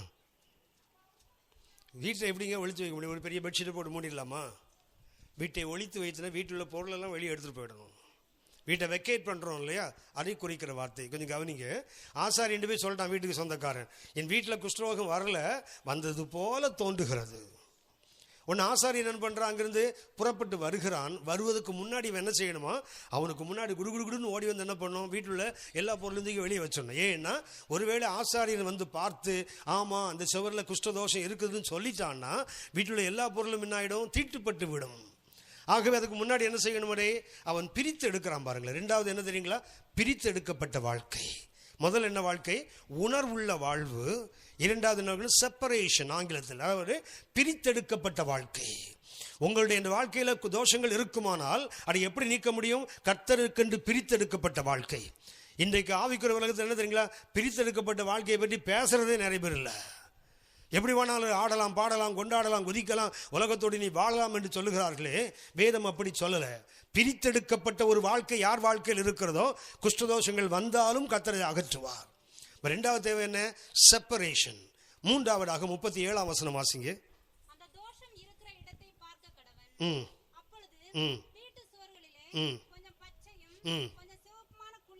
ஆசாரியன் வந்து அதை பார்க்கிறான். ஒரு சுவரில் என்ன இருக்குது? கொஞ்சம் பச்சையும் சிவப்புமாக குழி போல ஒன்று இருக்குது. கண்டான். புறப்பட்டு 3வது என்ன தெரியுங்களா? செக்லூஷன், ஆங்கிலத்தில் மிக அற்புதமான வார்த்தை. வீட்டை அடைத்து விடுதல். 1 உணர்வடைதல், 2வது பிரித்தெடுத்தல், 3வது என்ன தெரியுங்களா? அடைத்து விடுதல். வீட்டை என்ன பண்ணும்? 7 நாள் மூடி வச்சிடணும். நல்லா கவனித்துக் கொள்ளுங்கள். உங்கள் வாழ்க்கையில், என் வாழ்க்கையில் இன்னைக்கு தோஷங்கள் இருக்குமானால், நமது குடும்பங்களில் தோஷம் இருக்கும், என்ன செய்யணும் தெரியுங்களா? தேவ சமூகத்தில் போய் நம்மை அடைத்து கொள்ள வேண்டும். மத்தேயு 6ஆம் அதிகாரம் 6ஆம் வசனம் வாசிங்க. மத்தேயு 6:6. நீயோ ஜெபம் பண்ணும்போது எங்க போகணுமா? உன் அறை என்றால் ஜெப அறை அல்ல. உன் அறை என்றால் ஜெப அறை இல்லை. இங்க நம்முடைய அறை இது உள்ள இருக்குது. வீட்டில் உள்ள ஜெப அறைக்குள்ள போறதல்ல. எங்க போகணும்? நமக்குள்ள போய் உன் அறை வீட்டுக்குள் பிரவேசித்து, நல்ல கவனிச்சிங்களா? ரூமோட கதவு இல்லை, உன் கதவை தாழிட்டு, பிதா எங்க இருக்கிறாரு? நம்ம அந்தரங்கத்துக்குள்ள இருக்கிறார். உலகத்தை சொல்றானே இருக்கும் இடத்தை விட்டு இல்லாத இடம் தேடி எங்கெங்கெல்லாமோ அலைகிறானு. கர்த்தரை தேடி எங்கேயும் அலையாதீங்க. Enter into your closet. உங்கள் அறைக்குள் பிரவேசித்து உங்கள் கதவை தாளிட்டால் அந்தரங்கத்தில் இருக்கிற பிதாவினை வேண்டிக் கொண்டால் வெளியரங்கமாக பதிலளிக்கின்ற ஒரு பிதா உங்களுக்கு எனக்கு உண்டு. அப்படி மூணாவது என்ன வேண்டும்? செக்லூஷன், அதாவது அடைத்துக் கொள்ளுதல். நான் என் ஆண்டவர் மாத்திரம். யோசித்து பாருங்க, தீர்க்கதரிசிக்கு மனைவியா இருந்த ஒரு பெண், கணவன் செத்து போயிட்டான், பிள்ளைகளை அடிமைகளாக இழுத்து போக வந்திருக்கிறாங்க. அந்த காலகட்டத்தில் அவன் என்ன பண்ணுவாங்க? தீர்க்கதரிசி என்ன சொன்னாங்களா? நீ உன் பிள்ளைகளோடு போய் உன் வீட்டுக்குள்ள போய் கதவை தாடிடுன்னு சொன்னான்ல. மூன்றாவது என்ன வேண்டும்? அடைத்துக் கொள்ளுகிற வாழ்க்கை. நான் என் ஆண்டவர் மாத்திரம்தான். என் வாழ்க்கையில் என் ஆண்டவர் ஒரு அற்புதத்தை செய்து வரைக்கும், என் குடும்பத்தின் தோஷத்தை கத்த நீக்கிற வரைக்கும் என்ன பண்ண மாட்டேன்? எங்கும் ஓட மாட்டேன். கத்த சமூகத்தினை அடைத்துக் கொள்வேன். நான்காவதாக ஒன்றை சொல்லுகிறேன். 40ஆம் வசனம் முதல் 42ஆம் வசனம் வரை, 40 முதல் 42 வரைக்கும் அதை வாசிக்க வேண்டாம். புதுப்பித்தல் என்ன பண்ணணும்? 7 நாளைக்கு அப்புறம் ஆசாரியன் திரும்பி பார்ப்பான். பார்க்கும்போது அது கொஞ்சம் படர்ந்து இருக்குதுன்னு வச்சுங்களேன், என்ன பண்ணணுமா? அந்த சுவரை செதுக்கி எடுக்கணும். அந்த சுவரை கொஞ்சம் செதுக்கி எடுத்து அது நகரத்துக்கு வெளியே கொண்டு போட்டு விட்டு, அது உள்ள கல் இருக்கு பார்த்தீங்களா, பூசின பிளாஸ்டரிங் எடுத்துடணும். உள்ள கல் இருக்கு பார்த்தீங்களா, அந்த கற்களை எடுத்து விட்டு புதுசாக கல்லை வைக்கணும். வைத்து சாந்தை வச்சு மறுபடியும் பூசிடணும். அதுக்கு பேர் என்ன? புதுப்பித்தல், ரெனியூவல். தோஷங்கள் வந்தால் செய்ய வேண்டியது என்ன? உங்களையும் என்னையும் புதுப்பிக்கப்பட வேண்டிய அவசியம் உண்டு. காலைதோறும் கிருபைகள் புரிது மாத்திரமல்ல, ஒவ்வொரு நாளும் நிகழ்ச்சி தேவ சமூகத்தில் உட்கார்ந்து நம்மை புதுப்பித்துக் கொள்ள வேண்டும். அந்த ரெனியூவல் புதுப்பித்தால் தான் என்ன உண்டாகும்? தோஷங்கள் மாறி போகும்.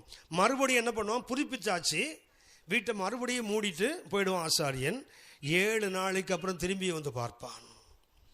5வது வாசிக்கிறோம், அந்த 43 45 வரைக்கும் வாத்து பார்ப்பீங்கன்னா, திரும்ப வந்து பார்க்கிறான். பார்க்கும்போது அந்த வீட்டில் என்ன இருக்குது? மறுபடியும் தோஷம் வந்திருக்குன்னு சொன்னா வேணும் சொல்லுகிறது, வீட்டை இடிச்சு போட்டு, வீட்டை இடித்து விடு. 5 படிகள். ஒன்று என்ன? உணர்வடைதல். 2வது என்ன?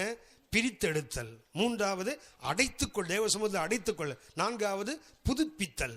5வதாக டிஸ்ட்ரக்ஷன், அழித்தல். ஏன் ஆண்டவரை அழிக்க சொல்றீங்க? ஒன்று கவனிங்க, சில விஷயத்தை நம்மளால மாற்ற முடியாது. மாற்றணும்னு நினைப்போம், மாற்ற நம்மால முடியாது. நீதிமொழிகள் 27ஆம் அதிகாரம், நீதிமொழிகள் 27 15 முதல் 17 வரை வாசிங்க.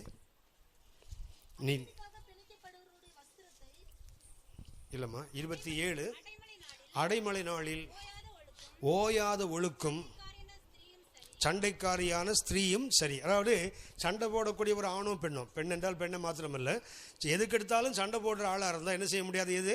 அடைமொழி நாளில் ஓயாமல் உயர ஒழுக்கு எப்படியோ அப்படியே சண்டை போடுற பெண்ணுன்னு போட்டிருக்குது. பெண் இல்லை, ஆணும் கூட நிறைய பேர் அப்படி இருக்காங்க. எடுத்துக்கலாம் சண்டை, எடுத்ததெல்லாம் கோபம், எடுத்தாலும் மூக்கு நுனியில் கோபம் இருக்கு இல்லையா? அப்படிப்பட்டவர்களை அப்படிப்பட்டவங்களை என்ன செய்ய முடியாது? அடக்குனா என்ன ஆகும்? கோபம் அதிகமாகும். அடக்கினால் என்ன ஆகும்? கோபம் அதிகமாகும். அப்படிப்பட்டவளை அடக்க நினைக்கிறவன் காற்றை அடக்க முடியுமா? காற்றை அடக்க முடியுமா? முடியாதா? ஏன் நல்லா யோசிச்சு சொல்லுங்க. காற்றை அடக்க முடியும். இந்த மலையிலெல்லாம் ஓட்ட போடுறாங்களே, ட்ரில் பண்ணுறாங்களே, பண்ணுறாங்களா? ஏங்க அந்த குவாரியிலலாம் கல்லெல்லாம் உடைக்க, திருநீர் மலை ரோட்டில் தானே இருக்கீங்க, ரோடெல்லாம் உடைக்கிறாங்கல்ல, எழுதுறீங்களா? காற்றை அழுத்தினால தான் அந்த ட்ரில் போடுது. அது லாரி பஸ் எல்லாம் ஓடுது இல்லை, ஏர் பிரேக்குன்னு சொல்கிறான்ல, காற்றை அழுத்தி தான் பிரேக் ஆகுது. பெரிய பெரிய சுற்றி எடுத்து அடிக்க முடியும்னா மனுஷனால் அடிக்க முடியாதெல்லாம் நியூமேட்டிக் ஹேமர் சொல்லுவோம். அதாவது காற்றை அழுத்தி, காற்று அழுத்ததுனால டொமோல் டிமில் அடிக்கும். சில சுற்றியெல்லாம் இருக்குது. காற்றை அழுத்த முடியும். சரி, காற்றை விதைக்க முடியுமா? காற்றை அழுத்த முடியாதுன்ட்டீங்க, அழுத்த முடியும். காற்றை விதைக்க முடியுமா? சரி வேணாம், ரொம்ப யோசிக்காதீங்க, கொசு மூளை காணாமல் போயிடும். சரியா? ஓசியா 8ஆம் அதிகாரம் 7ஆம் வசனம் வாசிங்க. ஓசியா 8ஆம் அதிகாரம் 7ஆம் வசனம். அவர்கள் காற்றை விதைக்க முடியுமான்னு கேட்டு நீங்கள் திருன்னு முடிச்சிங்க. பைபிளில் போட்டு காற்றை விதைச்சா என்ன வருமா? காற்றை விதைச்சா என்ன வந்துடும்? இப்போ இந்த சண்டைக்காரியான பெண்ணை அடக்க நினைத்தால் என்ன ஆகும்? அடக்க முடியாதுல்ல, அழுத்தம் அதிகமாகிடும். ஏற்கனவே பிபி, சிபி, டிபி எல்லா பியும் இருக்குது. இதில் போய் ஆளை அழுத்துனீங்க, இன்னும் என்ன ஆகிடும்? கம்ப்ரெஷன் அதிகமாகிடும், மென்டல் டிஸார்டர் ஆகிடும். அதான் கருத்து சொல்ல, அப்படிப்பட்டவளை என்ன பண்ணாத, அடக்கினாலும் பிரச்சனை தான் பெருசாகும். வேற ஒன்றும் சரியாகாது. அசிங்கமா காற்றை அடக்கி இது முடியுமா? எண்ணெயை கையில பிடிக்க முடியுமா? முடியாது, வலிக்கிட்டே போகுமே. அப்படியான சில விஷயங்களை என்ன செய்ய முடியாது, நம்மளை திருத்த முடியாது. பிள்ளைகளை பாருங்க, என்னதான் அடித்தோம் உரைச்சோம், என்னென்னவோ செல்லம் கண்ணுன்னு கெஞ்சி பார்த்தோம் கொஞ்சி பார்த்தோம், எதை பார்த்தாலும் கீழ்ப்பள்ளி அப்புறம் என்ன பண்ண முடியும்? கத்தர் கையில் கொடுத்துட வேண்டியது, கத்தர் லுடுக்குன்னு முறிச்சிடுவார், அவ்வளோதான். Praise the Lord. கத்தர் என்ன சொல்றாரு? முதல்ல சொன்னேன், வந்திருப்பதாக தோன்றுகிறது. ஆசாரியர் வந்து பார்த்து 7 நாள் மூடிட்டு போனால் கொஞ்சம் அதிகமாயிடுச்சு. அதை எல்லாத்தையும் செதுக்கி எடுத்து விட்டு புது கல் புது சாந்து பூசியாச்சு. ஆனாலும் திருப்பி அதில் போய் என்ன பண்ண முடியும்? கர்த்தர் சொல்றார், டிஸ்ட்ராக்டட், உடைத்து விடு. ஏன் ஆண்டவர் உடைக்கணும்? நீ உடைச்சன்னா வாசிங்க, எரேமியா 32ஆம் அதிகாரம் 18ஆம் வசனம் வாசிங்க. மன்னிக்கணும், எரேமியா 31:28. எரேமியா 31:28. பிடுங்கவும் இடிக்கவும் நிர்மூலமாக்கவும் கர்த்தர் அழிப்பதற்கு எவ்வளவு ஜாக்கிரதையாக இருந்தாரோ அப்படியே உடைக்கிற தேவன் ஒரு நாள் கண்டிப்பா மறுபடியும் கட்டுவார். கர்த்தர் ஏன் உடைக்க சொன்னாரு? அவனை உருப்படாம போக செய்வதற்கல்ல, மறுபடியும் என்ன பண்ண போறேன்? புது கட்டடமாக நான் உன்னை கட்டி எழுப்புவேன். அப்படியானால் குடும்பத்தில் தோஷங்கள் வருவதற்கு 3 காரணங்களை சொன்னேன். ஒன்று, அதிகாரத்துக்கு எதிர்த்து நிற்பது, ரெபல்லியன், கலகம். இரண்டாவதாக ஹிப்போக்ரசி, மாய்மாலம், நடிப்பு. மூன்றாவதாக மிக மிக முக்கியமானது மனமேட்டிமை, பொறாமை, இல்லை பெருமை. இந்த 3 இருந்தால் பைபிள் என்ன வந்தது? குஷ்டரோகம் வந்தது. குஷ்டரோகம் வந்தால் என்ன செய்ய வேண்டும்? ஒன்று, என் வீட்டில் குஷ்டதோஷம் இருக்குதுங்கிற ஒரு உணர்வு உங்களுக்கு எனக்கு வரணும். இரண்டாவது என்ன வேண்டும்? தேவனுக்கென்று பிரித்தெடுக்கப்படுகிற வாழ்க்கை. மூன்றாவது, நானும் என் ஆண்டவர் மாத்திரம் என்று தேவனோடு நம்மை அடைத்துக் கொள்ளுகிற வாழ்க்கை. நான்காவதாக, எதெல்லாம் ரிப்பேர் இருக்கிறதெல்லாம் புதுப்பித்தல். ஐந்தாவதாக, அதுவும் வரலன்னா உடைத்து போடு. கர்த்தர் சமூகத்தில் கேட்போம், தகப்பனே புதிதாக ஒன்றை கட்டி கொடு. கர்த்தர் கண்டிப்பாக கட்டி கொடுப்பார். ஜெபம் பண்ணலாமா? ஜெபிப்போமா? கர்த்தர் நோக்கி பார்ப்போம். அந்த திரும்ப எப்படி அதை சரிப்படுத்த வேண்டும் என்பதற்கு அந்த 5 காரியம் சொன்னேனே, குறைஞ்சது ஒரு 5 மணி நேரமாவது அதை நான் பேசினாதான் என் மனசு ஆறுதல் அடையும். ஏன்னா அப்படி அடிப்படை நமக்கு தேவையா? நம்ம குடும்பங்கள் சாபத்தோடு இருப்பது கர்த்தர் சித்தம் அல்ல. நம்முடைய வீடுகளில் தோஷங்கள் இருப்பது கர்த்தருடைய விருப்பம் அல்ல. என்றைக்கு நீங்களான கர்த்தரை ஏற்றுக்கொண்டோமோ அன்றைக்கு நீங்களும் நானும் விடுவிக்கப்பட்ட, சாபங்கள் நீக்கப்பட்டவர்கள். ஆனாலும் நம்ம வாழ்க்கையில் இருக்கிறது என்றால் இந்த 5 காரணங்களுக்கும் திரும்பி பாருங்க. என்னுடைய உணர்வு, ரியலைசேஷன். யோசித்து பாருங்க, சிம்சோனுக்கு உணர்வு இல்லாமல் போனதுனால தான் என்னாச்சு தெரியுங்களா? கர்த்தருடைய ஆவியானவர் அவனுக்கு போனதே அவனுக்கு தெரியல. பாருங்களேன், மொட்டை அடிக்கப்பட்டு அவனுடைய பிரதிஷ்டை இல்லாமல் போச்சுல்ல. உணர்வுள்ள ஒரு வாழ்க்கை. ரோமர் 1ஆம் அதிகாரம் 21ஆம் வசனம் சொல்கிறது, உணர்வில்லாத அவர்கள் இருதயம் இருளடைந்து போகும். ஆவிக்குரிய வாழ்க்கையில் உணர்வு மிக மிக அவசியம். இரண்டாவதாக, பிரித்தெடுக்கப்பட்ட வாழ்க்கை. உலகத்திலிருந்து பிரிக்க வேண்டும், உறவுகளிலிருந்து பிரிக்க வேண்டும், எண்ணிலிருந்தே நான் பிரிய வேண்டும். அந்த பிரித்தெடுக்கப்பட்ட வாழ்க்கை. மூன்றாவது, நான் என் ஆண்டவரும் என்று அடைத்துக்கொள். பிரச்சனை வந்தால் அங்கே இங்கே ஓடாதீங்க. எந்த இடத்துல இருக்கிறீங்களோ அங்கே தேவனோடு நெருங்கி வாழுங்கள். இன்னும் கர்த்தரோடு நெருங்கி போவோம். நான்காவதாக, புதுப்பிக்கப்பட வேண்டிய பழசாய் போனவைகள் என்ன செய்வது? தேவ சமூகத்தில் புதுப்பிக்க கற்றுக்கொள்வோம். எல்லாவற்றுக்கும் மேலாக கர்த்தர் கரங்களை ஒப்புக் கொடுப்போம். தகப்பனே, என்னால் முடியலப்பா, நீங்க தான் இதை புதிதாக ஒன்றை கட்டித்தர வேண்டும். கர்த்தர் கண்டிப்பாக செய்வார். ஜெபம் பண்ணலாமா? கர்த்தர் நோக்கி பார்ப்போம், ஜெபிப்போம். நான் உங்களுக்கு காணியாட்சியாக கொடுக்கின்ற தேசத்தில் ஒரு வீட்டிலே குஷ்ட தோஷத்தை வரப்பண்ணினால், குஷ்டதோஷம் வர வேண்டும் என்று அவசியம் இல்லை, ஆனால் வரப்பண்ணினால் தேவனை கேட்போம், ஏன் ஆண்டவரே, வீட்டை நீங்க தானே கொடுத்தீங்க, கட்டாத நிரப்பப்பட்ட வீடு, நடாத தோட்டங்கள், வெட்டாத துறவுகள், பெரிய பட்டணத்தை எனக்கு கொடுத்தீங்களே, கொடுத்துட்டு ஏன் தோஷத்தை அனுப்புறீங்க? ஒன்று, அதிகாரத்துக்கு எதிர்த்து நிற்கின்ற தன்மை. தேவன் நியமித்த அதிகாரம் சபையாக இருக்கட்டும், குடும்பமாக இருக்கட்டும், சமுதாயமாக இருக்கட்டும், மேலான எந்த அதிகாரமும் தேவனால் உண்டானது. அந்த அதிகாரத்துக்கு நீங்கள் நானும் கீழ்ப்படியாவிட்டால் நமது வாழ்க்கையில தோஷங்கள் கண்டிப்பாக வரும். இரண்டாவதாக, நடிப்பு. உள்ளதை உள்ளதாக சொல்லுவோம், இல்லதை இல்லதென்று சொல்லுவோம். நீங்கள் நானும் நடிக்க வேண்டிய அவசியம் இல்லை, நடிக்க கூடாது, வேஷம் போட்டு அலைய வேண்டிய அவசியம் இல்லை. வேஷமாக வாழ்வோமானால் கணவன், மனைவி, பெற்றோர், பிள்ளைகள், உற்றார், உறவினர், நண்பர்கள் அல்லது நாம் நடிக்க ஆரம்பிப்போமானால் நமது குடும்பங்களை தோஷங்கள் தவிர்க்கப்பட முடியாது. மூன்றாவதாக, பெருமை எப்போது வருகிறதோ, கௌரவம் எப்போது வருகிறதோ, நான் என்ற அகங்காரம், ஆணவம் எப்போது வருகிறதோ அங்கே அழிவு தானாக வரும். ஒருவேளை இந்த 3 காரணங்களில் உங்கள் வாழ்க்கையில் தோஷங்கள் வந்திருக்குமானால் தேவாதி தேவனை நோக்கி திரும்புவோம். வானத்தையும் பூமி உண்டாக்கின கர்த்தரை நோக்கி திரும்புவோம். ஏனென்றால் அடித்தவர் அவர்தான். காயப்படுத்துகிற அதே கரங்கள் நம்மை ஆற்றவும் கூடும்.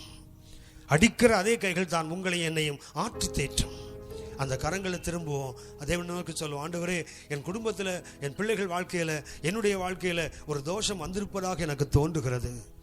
நான் உமக்கென்று பிரித்தெடுக்கிறேன். உம்மோடு நான் என்னை அடைத்துக் கொள்ளுகிறேன். நான் என் வாழ்க்கையில் புதுப்பிக்கப்பட வேண்டியவைகளை புதுப்பிக்கிறேன்.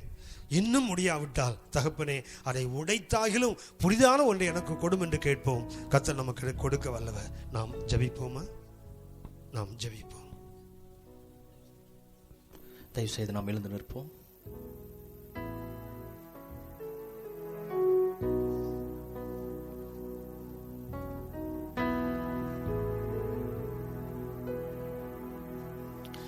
மார்போடு அணைப்பாரே,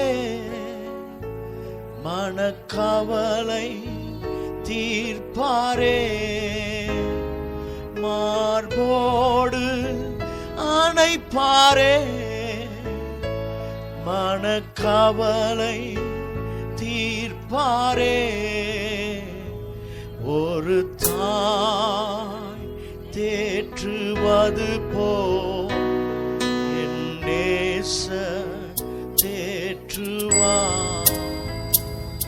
ஒரு தாய் தேற்றுவது போல் என் நேசர். ஹalleluya, ஹalleluya, ஹalleluya, ஹalleluya, ஹalleluya, ஹalleluya, ஹalleluya, ஹalleluya. அன்பும் இரக்கமுள்ள நல்ல தகப்பனே, உடைய குமாரன் இயேசுவின் நாமத்தினாலே உடைய சமூகத்தில் நிற்கிறோம். உடைய வார்த்தையின் மூலமாய் எங்களுக்கு உணர்வுள்ளவனாய் மாற்றிருக்கிறீரே, ஸ்தோத்திரம் கர்த்தாவே. உடைய வார்த்தையின் மூலமாய் நீர் எங்களை பிரித்தெடுத்திருக்கிறீர். உடைய வார்த்தையின் மூலமாய் எங்கள் வாழ்வை கட்டி எழுப்பியிருக்கிறீர். இதோ இந்த மாலை வேளையில வந்த ஒவ்வொருவரும், இந்த வார்த்தைகளை கேட்ட ஒவ்வொருவரையும் நீர் கர்த்தாவே, நீர் பேர் பேராய் ஆசீர்வதித்திருக்கிறீரே, ஸ்தோத்திரம். ஆண்டவரே, எங்கள் ஆவி, ஆத்துமா, சரீரத்தை நாங்கள் உமக்கு ஒப்பு கொடுக்கிறோம். எங்கள் குடும்ப வாழ்வை உமக்கு ஒப்பு கொடுக்கிறோம்.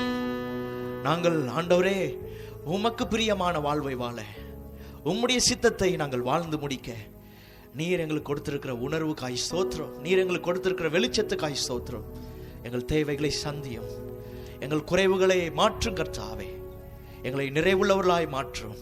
அநேகருக்கு நாங்கள் பிரயோஜனம் உள்ளவர்களாய், சாட்சியாய் எங்களை மாற்றும் கர்த்தாவே. உடைய திருக்கரத்தில் எங்களை ஒப்பு கொடுக்கிறோம். இயேசு கிறிஸ்துவின் மூலம் ஜெபிக்கிறோம். ஆமென். நம்முடைய கர்த்தராகிய இயேசு கிறிஸ்துவின் கிருபையும், பிதாவாகிய தேவனுடைய அன்பும், பரிசுத்த ஆவியானவருடைய ஐக்கியமும் நம் அனைவரோடும் இன்றும் என்றும் சதா காலமும் இருப்பதாக. ஆமென்.